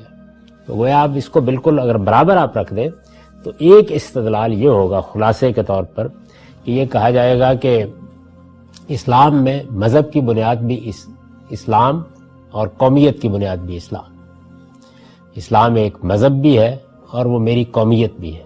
جیسے کہ مولانا سید ابواللہ صاحب مودودی نے ایک موقع کے اوپر یہ کہا ہے کہ اسلام ایک ریاست ہے، یعنی وہ اپنے پورے وجود کے لحاظ سے ایک اسٹیٹ ہے. پھر یہ کہا جائے گا کہ اسلام ایک مذہب بھی ہے، اسلام ایک قومیت بھی ہے، اور جب وہ ایک قومیت ہے تو اصل میں پھر پوٹینشلی بالقوہ ریاست بھی ہے. وہ آج قائم ہوا ہے، کل قائم نہیں ہوگا، وہ ایک الگ بات ہے، لیکن یہ عملی صورتحال ہوگی. تو جب وہ یہ سب کچھ ہے تو پھر اسلام کو ایک ریاست بننا چاہیے. اس کے لیے جدوجہد ہونی چاہیے، اس کے لیے خدا کے کچھ بندوں کو اٹھنا چاہیے، انہیں یہی نعرہ لے کے دنیا کے سامنے جانا چاہیے، اپنا یہ پیغام پہنچانا چاہیے.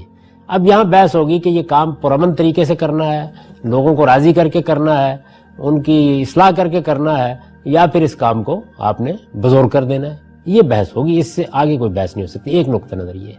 اور دوسرا نقطہ نظر وہ ہے جس کو میں پیش کر رہا ہوں کہ جب آپ بالکل دیانتداری کے ساتھ اس سارے استدلال کا جائزہ لیتے ہیں تو یہ واضح ہو جاتا ہے کہ یہ ایک بے بنیاد تصور ہے. اس طرح کی کوئی چیز نہیں ہے. آپ نے اگر استدلال کرنا ہے تو یہ استدلال کیجئے کہ مسلمانوں کو ایسا کرنا چاہیے، یہ ان کے وجود کے لیے ایک اچھی چیز ہے، یہ ان کے دنیا میں سربلند ہونے کے لیے ایک اچھی چیز ہے، وہ دنیا میں اپنا مقام اس سے محفوظ کر سکتے ہیں، وہ دوسری قوموں کے مقابل میں ایک بڑی طاقت بن سکتے ہیں. یہ جتنا استدلال بھی آپ کریں گے یہ ایک علمی اور عقلی استدلال ہوگا. یہ آپ ضرور کریں، اس کی جدوجہد کرنے کا کوئی لائے عمل بنائیں، اس پر بھی مجھے کوئی اعتراض نہیں ہے. لیکن جس وقت آپ مذہبی استدلال کریں گے تو پھر میں وہی باتیں کہوں گا جو میں نے عرض کر دی ہیں کہ اسلام میں قومیت کی بنیاد اسلام نہیں ہے. اسلام جو رشتہ قائم کرتا ہے وہ اخوت اور بھائی چارے کا رشتہ ہے. اس کے بھی کچھ تقاضے ہیں، وہ ہم میں سے ہر مسلمان کو ملحوظ رکھنے چاہیے. لیکن یہ بات کہ ہم وطن کی بنیاد پر قوم بن کے نہیں رہ سکتے، نہیں، اگر میں ایک مسلمان ہوں اور میں ہندوستان میں رہتا ہوں تو میری قومیت انڈین ہو سکتی ہے، میری قومیت افغان ہو سکتی ہے، میری قومیت عرب ہو سکتی ہے. یہ میری قومی شناخت ہے. یہ نسل کی بنیاد پر بھی ہو سکتی ہے، یہ زبان کی بنیاد پر بھی ہو سکتی ہے، اور یہ وطن کی بنیاد پر بھی ہو سکتی ہے. ان شناختوں کو میں آگے ایک نظم میں بھی تبدیل کر سکتا ہوں. یعنی ایک قوم نسل کی بنیاد پر اپنا ایک نظم قائم کر سکتی ہے، ایک قوم وطن کی بنیاد پر اپنا ایک نظم قائم کر سکتی ہے. یہ ساری چیزیں ضرورت کے لحاظ سے ہو سکتی ہیں، ان میں سے کوئی چیز ناجائز نہیں ہے. اسی طریقے سے آگے بڑھ کر یہ کہا جا سکتا ہے کہ مذہب کی بنیاد پر بھی اپنی وہ شناخت قائم کرنا چاہیں کر لیں، لیکن یہ مذہب کا حکم نہیں ہے، مذہب کا تقاضا نہیں ہے، مذہب اس کو لازم نہیں کرتا. وہ بس اتنی بات کہتا ہے کہ تم سب آپس میں بھائی بھائی ہو اور تمہیں بھائی بھائی بن کے رہنا چاہیے. لہذا اخوت کو بنیاد بنا کر گفتگو کرنی ہو تو مذہب کی گفتگو کیجیے، اور اگر قومیت کو بنیاد بنا کے گفتگو کرنی ہے تو پھر آپ اس کے سیاسی، معاشرتی، معاشی فوائد بیان کیجیے. کر رہے ہیں نا لوگ. یعنی یورپی یونین کو جن لوگوں نے وجود بخشا ہے انہوں نے کوئی استدلال کیا ہوگا نا. وہ استدلال مذہبی استدلال تو نہیں ہے. تو آپ بھی اگر یہ کہتے ہیں کہ سارے مسلمان ملکوں کی ایک ریاست قائم ہو جانی چاہیے، ایک یونائٹڈ اسلامک اسٹیٹس وجود میں آ جانا چاہیے، اس کے لیے استدلال کیجئے، لیکن اسی طرح کا استدلال جیسے یورپی یونین قائم کرنے والے کر رہے ہیں. اس سے مختلف استدلال آپ کریں گے تو پھر اس سے اختلاف کیا جائے گا. تو یہ تیسرا نقطہ. آپ سے پہلا سوال یہ ہے کہ آپ نے فرمایا کہ پاکستان کی تقسیم کی جو وجوہات یا بنیاد بنی، اس میں جب لوگ پاکستان بن گئے تو اب ہر مذہب کا آدمی پاکستانی ہے. لیکن یہ جو ایک تاریخی حقیقت آپ تسلیم کریں گے نا کہ جب ہندوستان کی تقسیم کا مقدمہ اٹھایا گیا ہے تو وہ اٹھایا بنیادی طور پر مذہب کی بنیاد پہ گیا ہے. یعنی وہاں پر یہ کہا گیا ہے کہ مسلمان قوم یہاں پر غیر محفوظ ہے، نہ کہ یہ کہ کسی نسل کے باشندے. اس سے تو یہ بات ثابت ہوتی ہے کہ پاکستان کے تناظر میں تقسیم کی وجہ مذہب ہی تھی اور کوئی وجہ نہیں تھی. اسی لیے وہاں سے مسلمان ہجرت کر کے آئے ہیں کہ ہم ایک جگہ پر جاتے ہیں. تو اس کا مطلب پاکستان کی تقسیم، یعنی ہم اس تاریخی مخمصے کو اگر حل کریں تو وہ یہ بات درست ہوگی کہ تقسیم پاکستان کی وجہ مذہبی شناختی اور دو قومی نظریہ. دیکھیے، میں نے اپنی اس گفتگو کے دوران میں عرض کیا کہ قومیت کی بنیادیں بہت سی ہیں. قومی شناخت کا احساس نسل کی بنیاد پر پیدا ہو جاتا ہے. آپ یہ دیکھیے، آپ کے شمال مغربی علاقوں میں یہ بڑا شدید احساس نسل کی بنیاد پر ہے. یعنی پختون آسانی سے کسی دوسرے کے ساتھ اختلاط گوارا کرنے کے لیے تیار نہیں ہوتے. یہ زبان کی بنیاد پر بھی ہو جاتا ہے. ہمارے اور مشرقی پاکستان کے درمیان زبان کا مسئلہ ایک مسئلہ بن گیا. یہ ہمیں معلوم ہے نا. یعنی خود قائد اعظم کو جا کر یہ کہنا پڑا کہ پاکستان کی زبان اردو ہوگی، لیکن وہ بات نہیں مانی گئی. اور مجھے نہیں معلوم، تو آپ تو ظاہر ہے اس وقت کبھی پیدا بھی نہیں ہوئے ہوں گے، لیکن ہم نے تو پاکستان کے ریڈیو پر بنگالی کی خبریں روزانہ سنی ہیں. یعنی ایک زمانے میں پھر مان لیا گیا کہ 2 زبانیں پاکستان کی قومی زبانیں ہیں اور دونوں زبانوں میں خبریں بھی نشر ہوتی تھیں اور سارے معاملات بھی کیے جاتے تھے. ہمارا دارالحکومت بھی ڈھاکہ منتقل ہوتا رہتا تھا, ہماری سپریم کورٹ بھی ڈھاکہ منتقل ہوتی رہتی تھی. تو یہ قومیت کی جو بنیاد ہے وہ بعض اوقات زبان بن جاتی ہے, یا تفریق کی بنیاد بھی زبان بن جاتی ہے. اسی طریقے سے مذہب بھی بن جاتا ہے. ایسا ہو سکتا ہے کسی موقع کے اوپر کہ آپ یہ کہیں کہ مذہبی بنیاد پر میرے کچھ مذہب کے تقاضے ہیں جو میں فلاں جگہ پہ پورے نہیں کر سکتا, یہ کہہ سکتے ہیں. تو پاکستان کی تحریک جب اٹھی تو اس وقت قائد اعظم کا استدلال کیا سامنے آیا؟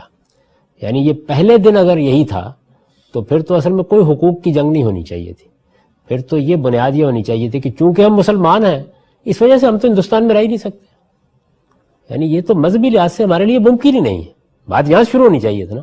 بات یہاں سے نہیں شروع ہوئی, بات یہاں سے شروع ہوئی کہ ہم بھی ایک قوم ہے. یہ دیکھیے تامل بھی کہہ سکتے ہیں, یہ کشمیری بھی کہہ رہے ہیں, یہ کوئی اور قوم بھی کہہ سکتی ہے کہ ہمارے اور آپ کے درمیان یعنی ایک نسل پر مبنی گروہ بھی کہہ سکتا ہے, مذہب پر مبنی گروہ بھی کہہ سکتا ہے. وجود میں تو ہم آگ چکے ہیں نا, مذہب کی بنیاد پر بھی ہماری ایک شناخت قائم ہو چکی ہے. مسلمان قوم میں نے آپ سے عرض کیا بن چکے ہیں ہم. یہ ایک واقعہ ہے, یہ مذہبی پہلو نہیں ہے اس کا, یہ ایک واقعہ ہے. کیونکہ کوئی بھی شناخت آپ کی الگ حیثیت بنا دیتی ہے, تاریخی عمل اس کو بناتا ہے, بن گئی. تو آپ کہتے ہیں کہ اس مذہبی شناخت کو یا میری یہ جو شناخت بنی ہے اس میں میری ایک تہذیب ہے, میری ایک ثقافت ہے, میرا ایک رہن سہن ہے, میرے کچھ ہیروز ہیں, میری ایک زبان ہے. اب اردو زبان کی مذہبی حیثیت تو کوئی نہیں ہے لیکن وہ مسلمانوں کی زبان بن چکی ہے. اس کو خطرہ لاحق ہو گیا ہے. تو اس وجہ سے اس کی حفاظت ہونی چاہیے. آپ اس حفاظت کے لیے مختلف تجاویز پیش کرتے ہیں, مختلف اقدامات کرتے ہیں, آپ کی بات نہیں بنتی تو آپ کہتے ہیں کہ پھر ہمیں آپ الگ کر دیجئے, ہم آپ کے ساتھ رہ نہیں سکتے. یہ بات آپ نسلی قومیت کی بنیاد پر بھی کہہ سکتے ہیں, یہ بات آپ مذہب کی بنیاد پر بھی کہہ سکتے ہیں, کسی بھی بنیاد کے اوپر. دیکھیے خود جمہوریت کا اصول یہی کہہ رہا ہے. یعنی جمہوریت کا اصول جہاں بھی آپ مانیں گے اور حق خود ارادی کا اصول مانیں گے تو کوئی قومی شناخت یہ تقاضا کر سکتی ہے کہ ہم آپ کے ساتھ نہیں چلنے کے لیے تیار. کیونکہ وطنی قومیت کوئی الہامی چیز تو نہیں ہے نا, انسانوں نے اس کو وجود بخشا ہے. انسان کہہ سکتے ہیں جی ہمیں آپ الگ کر دیجئے, جیسے بنگالیوں نے آپ سے کہا تھوڑے عرصے کے بعد. تو یہ بات ہے جو قائد اعظم کہہ رہے تھے. یعنی بتدریج قائد اعظم نے جو موقف پیش کیا وہ یہ موقف تھا. میں اس وقت یہ نہیں بحث کر رہا کہ ان کا موقف صحیح تھا یا غلط تھا, ان کا موقف جو کچھ بھی تھا ویسے وجود میں آیا. پہلے کوشش کی گئی کہ کوئی ایسا راستہ نکل آئے کہ ہندوستان میں یعنی متحدہ ہندوستان میں جب حکومت بنے تو اس میں مسلمانوں کو بحیثیت قوم کسی بری صورتحال سے سابقہ پیش نہ آئے, ان کے حقوق محفوظ ہو جائیں. میں یہ عرض کر رہا ہوں کہ یہ جدوجہد انہی بنیادوں کے اوپر ہندوستان کے دلت بھی کر رہے تھے, وہ بھی کر رہے تھے, سکھ بھی کر رہے تھے, یہ سب کر رہے تھے. ایک سیٹلمنٹ ہونا ہے مختلف اقوام کے درمیان, کوئی بھی ہو سکتی ہے, نہیں ہوا, انہوں نے علیحدگی کا مطالبہ کر دیا. تو میں پہلی بات یہ کہتا ہوں کہ اگر یہ خالص مذہب کی بنیاد پر کیا گیا مطالبہ ہے تو پھر اس کو پہلے مرحلے میں بھی کسی نیگوشیشن میں نہیں جانا چاہیے, پھر بات ہی وہاں سے شروع ہونی چاہیے تھی. اور اس مطالبے کے بعد اس کی اگلی منزل بھی یہ ہونی چاہیے تھی پھر کہ ہم ایک ملک مذہب کی بنیاد پر بنا رہے ہیں, لہذا اس کے دروازے اس مذہب کے ماننے والوں پر کھلے ہوئے اور ہم باقی دنیا کو میں رہنے والے مسلمانوں کو دعوت دے رہے ہیں کہ وہ بھی اپنی سرحدیں ختم کریں, کیونکہ مذہب کی بنیاد کے اوپر ہی ریاستیں بنتی ہیں, اور تو کوئی وجہ نہیں ہے بننے کی. یعنی نہ ہم نے پہلے یہ بات کی ہے نہ بعد میں یہ بات کی. اسی سے وہ تضاد پیدا ہوا جس کو بیان کیا جا رہا ہے. تو اگر بات سادہ طریقے سے کہی جاتی کہ ہماری تاریخی عمل کے نتیجے میں ایک شناخت بن چکی ہے. یہ شناخت کیسے بنتی ہے؟ اس میں مذہب بھی اپنا کردار ادا کرتا ہے, اس میں تہذیب بھی کرتی ہے, ثقافت بھی کرتی ہے, روایات بھی کرتی ہیں, زبان بھی کرتی ہے, لٹریچر بھی کرتا ہے, آپ کے ہیروز تبدیل ہو جاتے ہیں. آپ قائد اعظم کی تقریریں دیکھیے, وہ سب باتیں گنواتے ہیں. تو ہماری یہ شناخت خطرے میں ہے. یعنی وہاں کہا کیا جا رہا ہے, ہماری یہ شناخت خطرے میں ہے. ہم اس خطرے کو ختم کرنے کے لیے پہلے کم کرنے کی کوشش کر رہے تھے یا مینج کرنے کی کوشش کر رہے تھے, اب ہم یہ کہتے ہیں کہ نہیں, ہمارا آپ کے ساتھ نباہ نہیں ہو سکتا. یہ ابھی آپ نے دیکھا اسکاٹ لینڈ کے لوگوں نے مطالبہ کیا کہ وہ انگلستان سے الگ ہونا چاہتے ہیں. کیا بنیاد؟ مذہب اس کی بنیاد. کسی بھی بنیاد کے اوپر کوئی قوم کا, کل ہندوستان میں بے شمار اقوام بستی ہیں, آپ دیکھیے امریکہ میں کوئی ریاست کوئی قوم کہہ سکتی ہے کہ ہم آپ کے ساتھ رہنے کے لیے تیار نہیں ہیں. تو کسی بھی موقع کے اوپر جو مطالبہ کیا جاتا ہے اس میں کوئی آپ کی شناخت خطرے میں آ سکتی ہے. ہماری مذہبی شناخت خطرے میں آ گئی قائد اعظم کے بیان کے مطابق یا ہمارے لیڈروں کے بیان کے مطابق. ایک دوسرا گروہ بھی موجود تھا جو اس کو بھی قبول نہیں کر رہا تھا, اور مولانا ابوالکلام آزاد کی یا مولانا حسین احمد مدنی یا بعض دوسرے بزرگ لوگوں کی قیادت میں وہ بھی اپنا ایک موقف پیش کر رہے تھے. لیکن تھوڑی دیر کے لیے مان لیجئے کہ فی الواقع یہ بات یہ خطرے میں آ گئی تو آ سکتی. جب یہ شناخت خطرے میں آ گئی تو ہم نے ایک سیاسی حل پیش کیا اس کا, نہ کہ کوئی مذہبی حل پیش کیا. تو بات اٹھی بھی سیاسی مسئلے سے, بات کا حل بھی سیاسی انداز سے پیش کیا گیا. حل ہونے کے بعد جو ملک ہم نے بنایا وہ وطنی قومیت کی بنیاد پر بنایا. اور یہی میں یہ کہتا ہوں کہ 14 اگست 1947 کو جب ہم اٹھے تو ہم پاکستانی ہو چکے ہوئے تھے. یہ حقائق ہے, ان کو ایسے ہی پیش کرنا چاہیے. جب آپ ان کو ایسے پیش کرتے ہیں تو بالکل مطابق واقع ہیں, اور اگر آپ تقریر وہ کر رہے ہیں حقائق یہ ہے تو پھر آپ کو ڈاکٹر جاوید اقبال صاحب کے سب سوالوں کا جواب دینا چاہیے. امام صاحب یہ فرما رہے ہیں کہ ہماری جو مذہبی شناخت تھی اس کی بنیاد پر اس کے تحفظ کے لیے ہم نے ایک نیا وطن حاصل کیا, لیکن جیسی وہ وطن حاصل ہوا ہونا تو یہ چاہیے تھا کہ ہم کسی اور مذہب کے آدمی کو آنے بھی نہ دیتے, کیونکہ ہماری مذہبی شناخت کی بنیاد پر یہ وطن بنا ہے. لیکن ہم نے خلاف تمام غیر مسلم جو وہاں پر آ رہے تھے ان کو بھی آواز دینے کی اجازت کی. گویا کہ ہم نے بتایا کہ ہم نے ایک مذہبی شناخت کو کے سیاسی مسئلے کو حل کرنے کے لیے ملک بنایا. ایسے ہی ہے, ہم نے اپنے مسئلے کو حل کرنے کے لیے ملک بنایا ہے. باقی لوگوں کا حق ہے, وہ چاہیں تو اس کا انتخاب کریں, چاہیں تو اس کا انتخاب کریں. یعنی اگر وہ سمجھتے ہیں, دیکھیے نا کچھ وہ اقلیتیں موجود تھیں. ہم یہ مطالبہ کس لیے کر رہے تھے؟ ہم یہ کہہ رہے تھے کہ ہماری مذہبی شناخت خطرے میں ہے, ہماری تہذیبی شناخت خطرے میں ہے, ہماری قومی شناخت خطرے میں ہے, ہمارا ادب خطرے میں ہے, ہماری زبان خطرے میں ہے. یعنی یہ سب ہم کہہ رہے تھے. لہٰذا ہم ایک الگ ملک چاہتے ہیں. جو اقلیتیں دوسری موجود تھیں وہ یہ کہنے کی پوزیشن میں نہیں تھی, آج بھی نہیں ہے. ظاہر ہے کہ ان کے پاس نہ اتنی بڑی اکثریت موجود ہے. قائد اعظم جب گفتگو کرتے ہیں تو وہ یہ کہتے ہیں کہ میں اقلیت کیوں مان لوں مسلمانوں کو. وہ یہاں اقلیت نہیں ہے, وہ ایک بہت بڑی قوم ہے, بہت بڑے حصے میں ان کی اکثریت ہے. تو یہ حیثیت کسی دوسری قوم کو بھی حاصل ہو جائے گی تو وہ آپ کے پاس نہیں آئے گی, وہ بھی اپنی الگ شناخت کا تقاضا کر سکتے ہیں. لہذا اس کے بعد آپ نے کیا کہا؟ آپ نے مذہبی بنیاد پر چونکہ یہ بات نہیں کی تھی بلکہ ایک قوم نے اپنی حفاظت کے لیے یہ اقدام کیا تھا, تو آپ نے یہ بتایا کہ ہم ایک قومی ریاست قائم کر رہے ہیں, نہ کہ کوئی مذہبی ریاست قائم کر رہے ہیں. اس میں آپ بھی آ جائیے, رہیے آگے. وہ سب اقلیتیں, یعنی سکھوں کو آپ نے کہا کہ آپ ہمارے ساتھ آ جائیں, کہا نا آپ نے ان کے ساتھ بات ہوتی رہی. انہوں نے انتخاب کیا کہ وہ ہندوستان کے ساتھ جائیں گے, حالانکہ ان کے مقدس مقامات یہاں تھے. اس کے باوجود انہوں نے ہمارے ساتھ رہنے کا فیصلہ نہیں کیا, مقدس مقامات یہاں تھے. وہ یہ مطالبہ کرنے کی پوزیشن میں نہیں تھے کہ ان کا ایک الگ ملک بنا دیا جائے, کیونکہ الگ ملک جب آپ کہتے ہیں بنا دیا جائے تو دیکھیے یہ محض اس بنیاد پر نہیں ہوتا ملک بن جاتا کہ ہم چاہتے ہیں. نہیں, آپ کو یہ بتانا پڑتا ہے دنیا کو کہ یہ ملک چل سکتا ہے, یہ ریاست اپنے پاؤں پر کھڑی ہو سکتی ہے, اس کے اندر وہ نظم قائم کیا جا سکتا ہے کہ جس میں انارکی نہ پیدا ہو جائے. یہ سب آپ کو باور کرانا پڑتا ہے. تو یہ ساری چیزیں جو تھیں یہ ہمارے یہاں بھی زیر بحث آئیں, اور اس کے بعد چھوٹی اقوام نے یہ فیصلہ کر لیا کہ آپ چاہیں تو ادھر رہیں, چاہیں تو ادھر رہیں.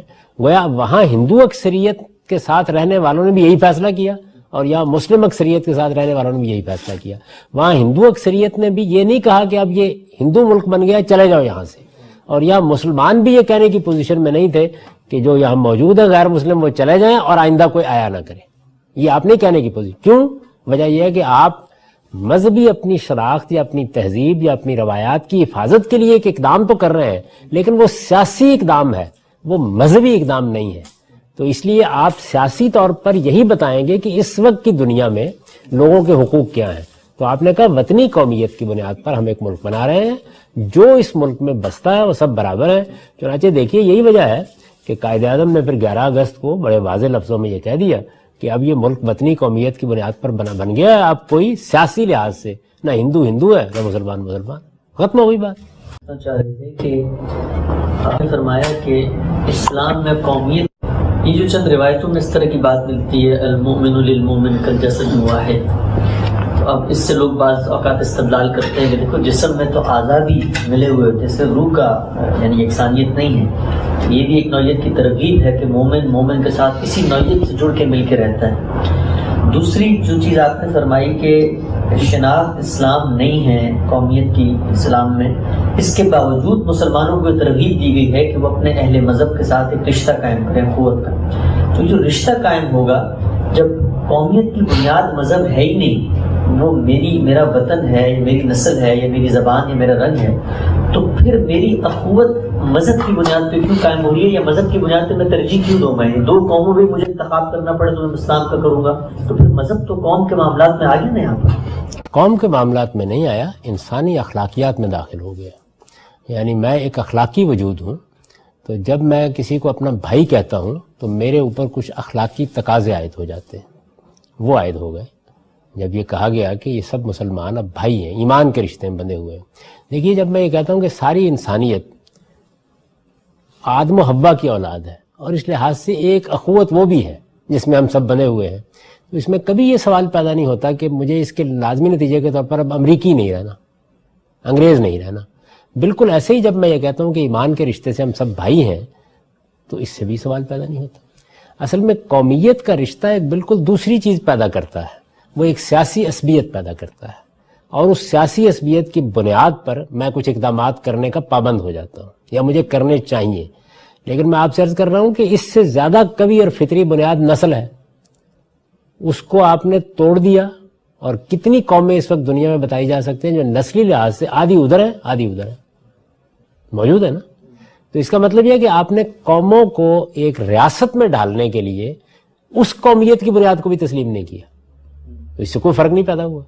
یعنی نسلی قومیت کی بنیاد کو تسلیم نہیں کیا آپ نے، زبان کی بنیاد پر آپ نے، زبان بھی تو قومیت کی تشکیل کرتی، نہیں تسلیم کیا، کوئی فرق نہیں پڑا اس کے نتیجے میں۔ لیکن اس کے باوجود آپ کہتے ہیں کہ افغانی اور امریکی اور برطانوی اور پاکستانی انسانیت کے رشتے سے بھائی بھائی۔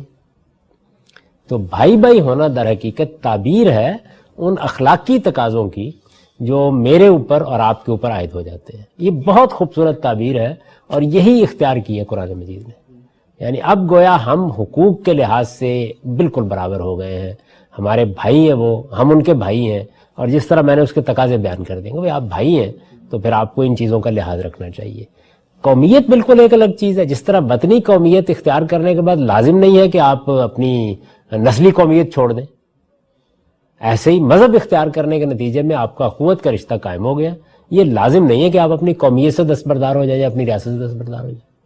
یعنی اس اخوت میں اگر دو مذاہب کے درمیان ہمیں ترجیح قائم کرنی ہو، یعنی مسلمانوں نے مثال طور پہ برآمدات کرنی ہے، تو ان کے سامنے دو یکساں امکان ہیں، غیر مسلم ملک کا بھی ہے اور ایک مسلمان، تو کیا مذہبی طور پر ہمیں ترغیب دی گئی ہے کہ ہم مسلمان کا انتخاب کریں، یا اس میں بھی کوئی کرائٹیریا قانون ہو جس کے تحت ہم انتخاب کریں؟ نہیں، اس میں دیکھیے کئی چیزیں ملحوظ ہوتی ہیں۔ یعنی جب آپ کوئی کاروبار کر رہے ہیں، دوسری چیزیں کر رہے ہیں، تو خود کاروبار اپنے ایک میرٹ کا تقاضا کرتا ہے، یہ تو بالکل فطری چیز ہے، اور اس کو آپ کو ملحوظ رکھنا پڑتا ہے، وہ ایک بنیادی تقاضا ہے، اس کے بغیر کوئی چیز وجود ہی میں نہیں آ سکتی، چل ہی نہیں سکتی، ممکن ہی نہیں۔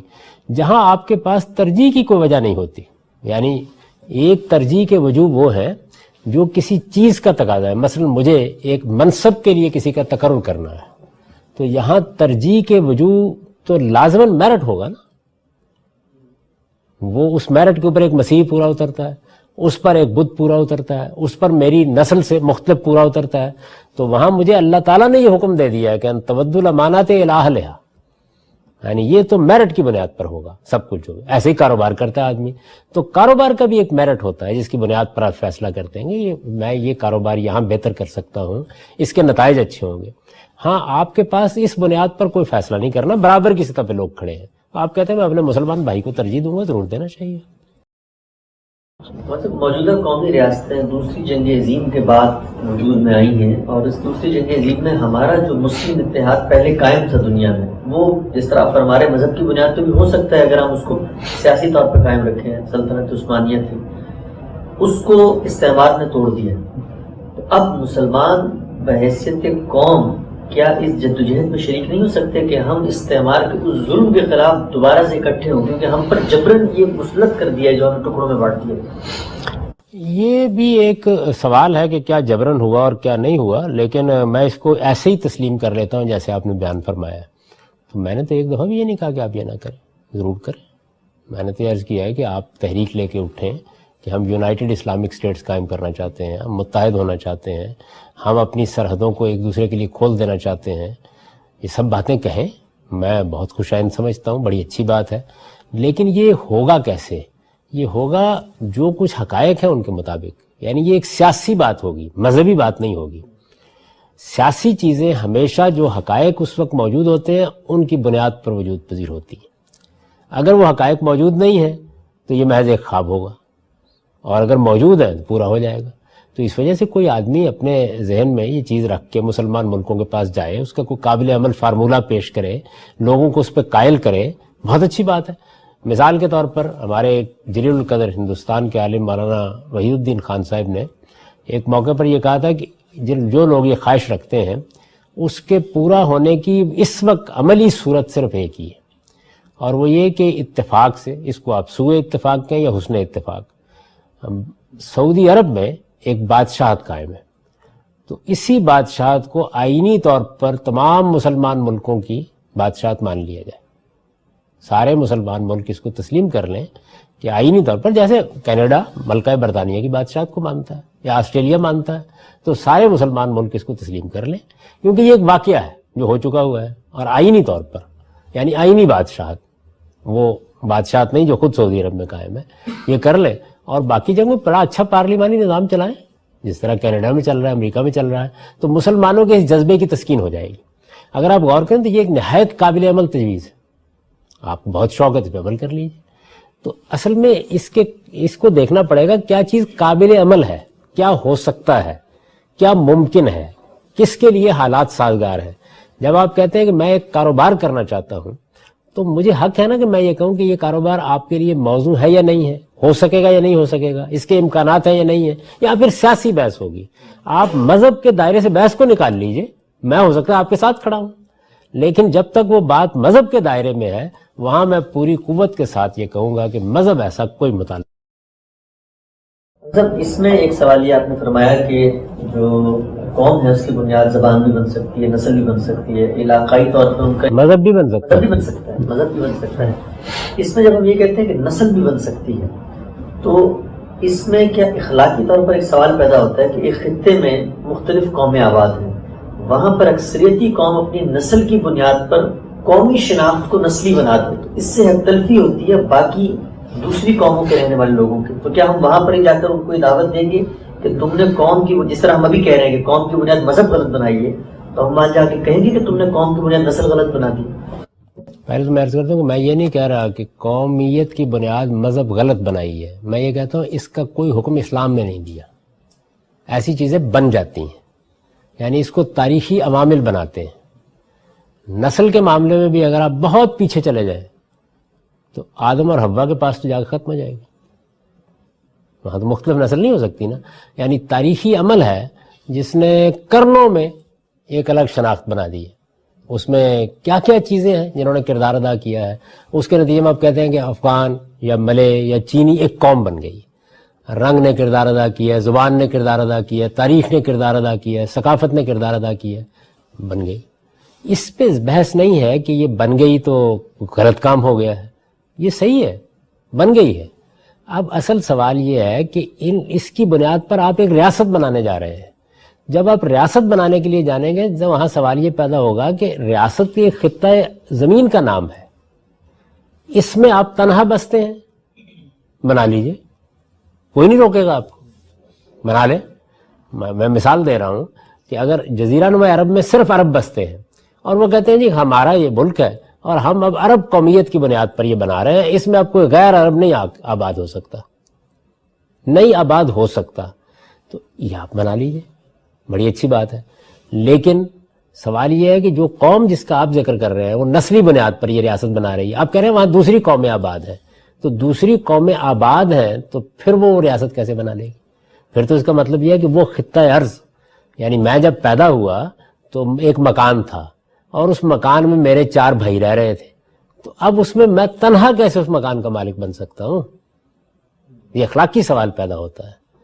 یعنی اگر تو وہاں کوئی اور آباد نہیں ہے چلے میں آپ کی بات سن لوں گا، لیکن جب آپ کہہ رہے ہیں کہ دوسرے لوگ آباد ہیں، تو یہ وہ سوال ہے جس کا جواب دور حاضر نے یہ دیا ہے کہ وطنیت کی بنیاد پر آپ قومیت کو اختیار کر لیں، یعنی ریاست کے لیے وطنیت کو قومیت کی بنیاد بنا لیا جائے۔ میں یہ نہیں عرض کر رہا کہ یہ کوئی بڑی صحیح بنیاد ہے، میں یہ کہتا ہوں کہ یہ جواب دیا گیا ہے، اس وقت ہم اس دنیا میں جی رہے ہیں۔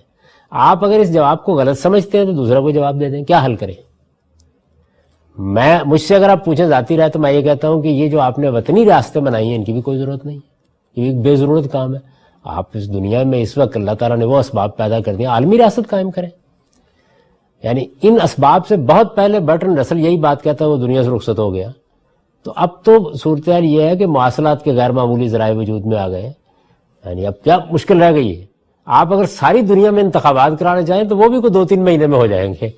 تو اس لیے اس دنیا میں اب آپ عالمی ریاست کی طرف بڑھیں۔ یہ ایک سیاسی بندوبست کا سوال ہے، کیا چیز بہتر ہے، کیا قابل عمل ہے، لیکن اخلاقی لحاظ سے تو آپ سے پوچھا جائے گا نا کہ آپ اس علاقے میں یہ اس میز کے اوپر آپ بیٹھے ہوئے تھے، اس میں آپ نے 4 آدمیوں کو دھکا کیسے دے دی؟ تو یہ سوال پیدا ہوتا ہے کہ اس وقت جو ملک بنا دیے گئے ہیں، یا تو آپ ملکوں کی سرحدیں پر تبدیل کریں، یعنی اقوام متحدہ کے اجلاس بلایا جائے اور اس میں بیٹھ کر یہ طے کر لیا جائے کہ مثال کے طور پر تمام ریاستیں نسلی قومیت کی بنیاد پر بنیں گی، تمام ریاستیں رنگ کی بنیاد پر بنیں گی، تمام ریاستیں زبان کی بنیاد پر بنیں گی، کر لیجیے، طے کر لیجیے۔ جب آپ کہتے ہیں کہ یہ علاقہ ہے تو اب اس علاقے میں تو مختلف قومیں آباد ہیں، مختلف مذاہب آباد ہیں، یہاں اب ریاست وطنی قومیت کی بنیاد پر ہی بن سکتی ہے، کوئی اور بنیاد ہو نہیں سکتی، ممکن بنیاد ہی نہیں ہے۔ اور جو چیز اصل میں حقیقت کے لحاظ سے تبدیل ہو جائے اس میں آپ کر کچھ نہیں سکتے جب تک اس بنیادی حقیقت کو نہ بدلے۔ اسی وجہ سے یہ جو اتنی تقریر کی گئی اور جس میں علامہ اقبال نے بھی اشعار کہہ دی اور مولانا مودودی نے بھی کتابیں لکھ دیں اور تقریریں بھی ہو گئیں، لیکن 14 اگست کو پاکستان وجود میں آیا تو میری اس بحث کے بغیر ہی وطنی قومیت بھی وجود میں آ گئی، اس لیے کہ وہ ایک واقعہ تھا۔ تو ایسا ہی واقعہ کوئی اور ہو جائے گا، اس کے مطابق کوئی اور طرح کی ریاست وجود میں آ جائے گی۔ میں نے ابھی مثال دی کہ دنیا میں مثال کے طور پر کوئی بڑی جنگ ہو جاتی ہے اور اس کے بعد جو قوت دنیا پر غلبہ رکھتی ہے وہ یہ کہتی ہے کہ اس سے پہلے کوئی ملک اچھے نہیں بنے ہوئے تھے، تو اب ہمارے پاس طاقت ہے تو ہم نئے ملک بنا دیتے ہیں اور وہ مذہب کی بنیاد پہ بنا دیتے ہیں اور لوگوں سے کہتے ہیں کہ اپنے اپنے مذہب کے لحاظ سے چلے جاؤ، وہاں سے جان چھوٹے اس ساری صورتحال سے۔ میں ایک مثال دے رہا ہوں، جو کچھ بھی آپ کو کہنا پڑے گا وہ یہ کریں گے۔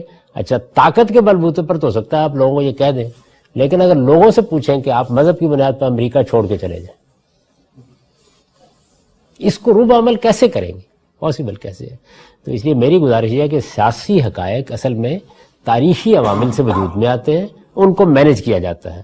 وہاں سوال صرف یہ ہوتا ہے کہ کیا مذہب اس معاملے میں ہمیں کوئی منفی حکم دے رہا ہے؟ وہ کہتا ہے فلاں بات کو تسلیم نہ کرو، اگر تو وہ یہ کہتا ہے تو مسئلہ پیدا ہو گیا، کیونکہ اب ہمارے پاس چوائس یہ ہے کہ یا اپنے مذہب کو چھوڑیں اور یا اس حقیقت کو تسلیم کریں۔ تو میری بحث یہ ہے کہ میرے مذہب نے مجھ سے ایسا کوئی مطالبہ نہیں کیا، اس کا مطلب میں آزاد ہو گیا۔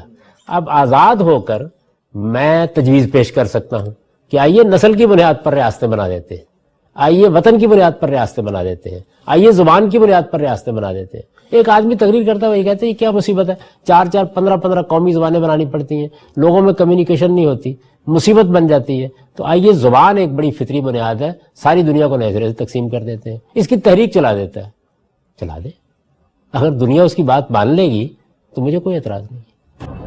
صاحب آخری چیز یہ بتائیے گا اس نقطے کے حوالے سے کہ یہ جو ہمارے روایتی مسلمان علماء کو غلط فہمی ہوئی ہے، اس کی جس طرح آپ نے اپنے ان کے موقف کو بیان کرتے ہوئے بہت ساری چیزیں بیان کی تھی، اس میں صرف یہ بتائیے گا کہ اس میں یعنی بنیادی نقطہ کیا ہے؟ کیا جب اللہ تعالیٰ کسی ایک خطہ ارض میں لوگوں کی شناخت کو مذہبی قرار دیتے ہیں، مثال کے طور پر جزیرہ نما عرب میں اور کوئی دین اس طرح قائم نہیں ہو سکتا، غالب نہیں آ سکتا، کہ اس سے غلط فہمی ہوتی ہے کہ جب ایک جگہ پہ خدا یہ حکم دے رہا ہے تو ممکن ہے پوری دنیا میں ہو، یا پھر جب خدا اجتماعی طور پر مخاطب کرتا ہے مسلمانوں کی جماعت کو تو اس سے ان میں احساس پیدا ہو کہ جب ہم جماعت ہیں تو ہمیں مل کے رہنا چاہیے۔ وہ کیا ایک نقطہ ہے جس کی وجہ سے سوء فہم ہوگی؟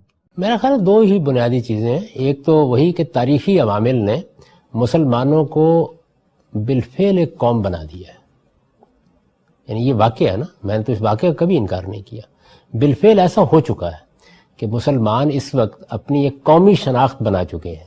اصل میں یہی شناخت ہے جس کا ہندوستان میں ظہور ہوا۔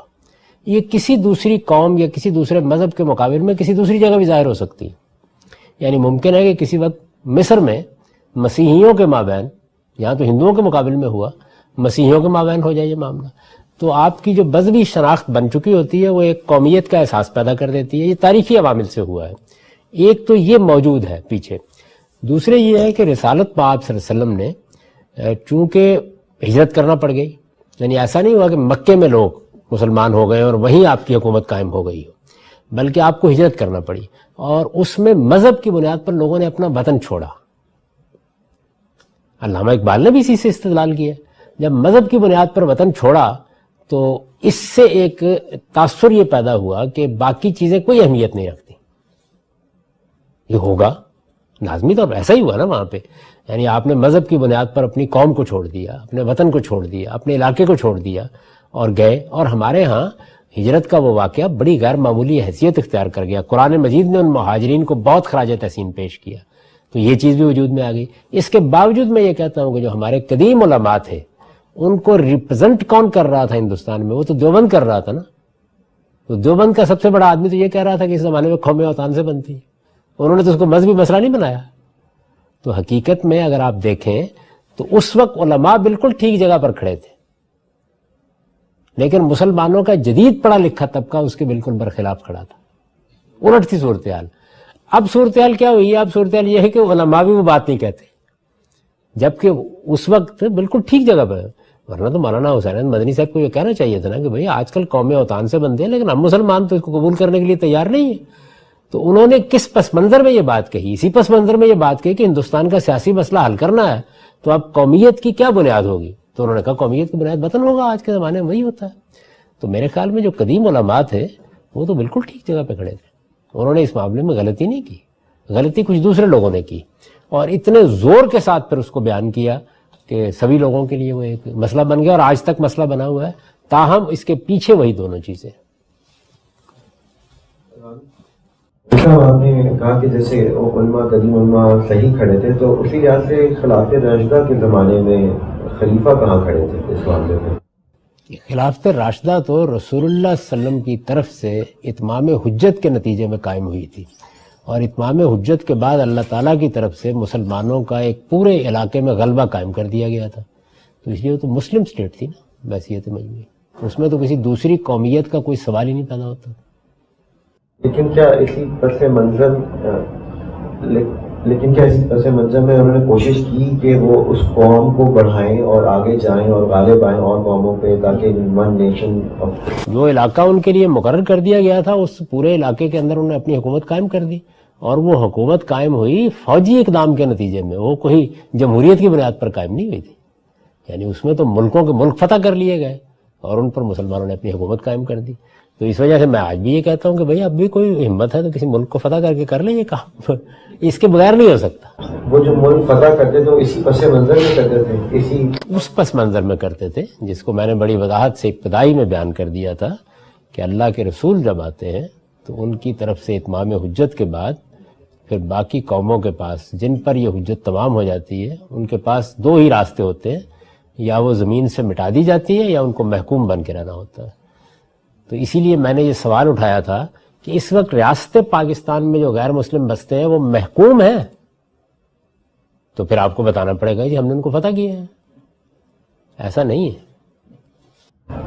ایک سوال ہے اس میں کہ جو باقی نوعیتیں ہیں قومیت کی، اگر ان کو مان کے چلیں تو ایک وقت پہ آ کے جو اخوت کا رشتہ قرآن ہمیں کہتا ہے کہ تمہارا اور مسلمانوں کے درمیان قائم ہے، وہ اگر ایک دوسرے کے آمنے سامنے آ کے کھڑے ہو جاتے ہیں، اسے ایک مثال ایسے دیتے ہیں کہ جیسے میری قومیت ہے کہ میں ہندوستانی ہوں اور میرا مذہب یہ کہتا ہے کہ میں مسلمان ہوں، اور اکثریت کے بیس پہ ہندوستان یہ فیصلہ کرتا ہے کہ اسے پاکستان پہ حملہ کرنا، اور میرے سامنے جو فوجی ہے وہ میرے دین کے حساب سے میرا بھائی ہے.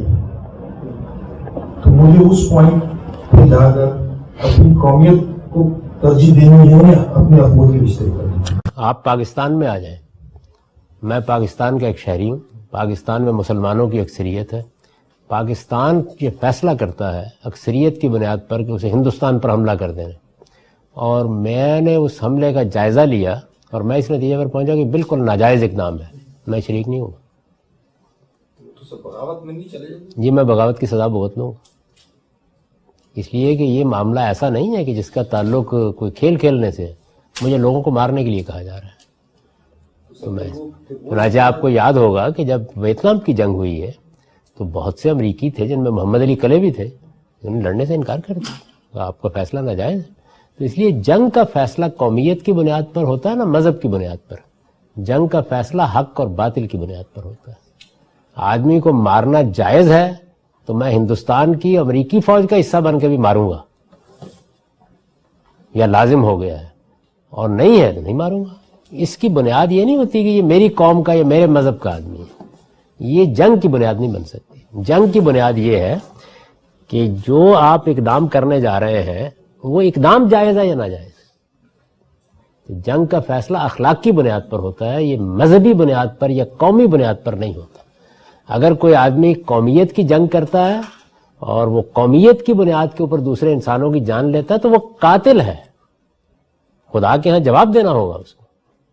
اس لیے یہ جنگ کی بنیاد نہیں ہوتی۔ جنگ کی بنیاد میں پہلا سوال یہ یاد ہے آپ کو کہ جس وقت حملہ کیا ہے امریکہ نے افغانستان پر، میں نے اس وقت بھی ایک سوال کا جواب دیتے ہوئے یہی کہا تھا کہ ہمارے لیے تو پہلا سوال یہ تھا کہ امریکہ کا حملہ جائز ہے یا ناجائز۔ جائز ہے، یہی الفاظ ہیں میرے، کسی وقت آپ نکال کے سن لیجئے۔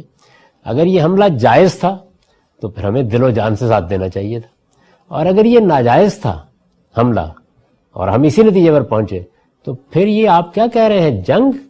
پھر تو یہاں سے ایک کنٹینر بھی نہیں گزرنا چاہیے تھا، پھر تو ہمیں یہ کہنا چاہیے تھا کہ وہ ہمارے جسم کے اوپر ہی سے گزر سکتا ہے۔ یہ کیسے ہو سکتا ہے؟ تو جنگ کا فیصلہ مذہب کی بنیاد پر نہیں ہوتا، وہ حق اور باطل کی بنیاد پر ہوتا ہے۔ جنگ صحیح ہے تو میں امریکی فوج کا حصہ بن کے بھی لڑوں گا، اور جنگ غلط ہے تو میں پاکستان کی فوج کا حصہ بن کے بھی لڑنے کے لیے تیار نہیں۔ جاوید صاحب، یہ اسی موضوع سے متعلق دو سوالات ہیں۔ ایک تو یہ کہ مولانا حسین احمد مدنی صاحب نے جو اپنا موقف پیش کیا ہے یا ان کی رائے کے جو بھی مؤیدین ہیں یا اس دور میں تھے، ان کے موقف کی تفصیل ہمیں کیا ملتی ہے؟ ایک آپ نے تفصیل کی ہے، ایک اس وقت جو لوگ اس رائے کو رکھتے تھے، تو ان کے ہاں اس موقف کی تفصیل کیا ہے جو گویا کہ ابطال کر رہا ہے دوسرے نقطۂ نظر کو جو کہ علامہ اقبال اور دوسرے لوگوں کو؟ اور دوسرا سوال یہ ہے کہ پاک و ہند کے تناظر سے اگر ہم اٹھ کر دیکھیں اور ان مفکرین کے علاوہ بھی مسلمان مفکرین کو دیکھیں تو کیا کبھی اس طرح کی کوئی بات اسلامی مفکرین کے یہاں مذہبی بنیادوں پر کہی گئی ہے کہ اسلام میں قومیت کی بنیاد ہی خود اسلام ہے؟ یہ دو چیزیں۔ اس طرح کی بات دوسرے سوال کا جواب میں پہلے دے دیتا ہوں، کہیں اور کہنے کی ضرورت ہی پیش نہیں آئی۔ یہ ضرورت ہی اصل میں ہندوستان میں پیش آئی، خود ایک دلیل ہے۔ ایسا ہوا نہیں کبھی بھی۔ یعنی ہمارا جو لٹریچر ہے، مذہبی لٹریچر ہے، وہ اس طرح کی بحث سے بالکل خالی ہے۔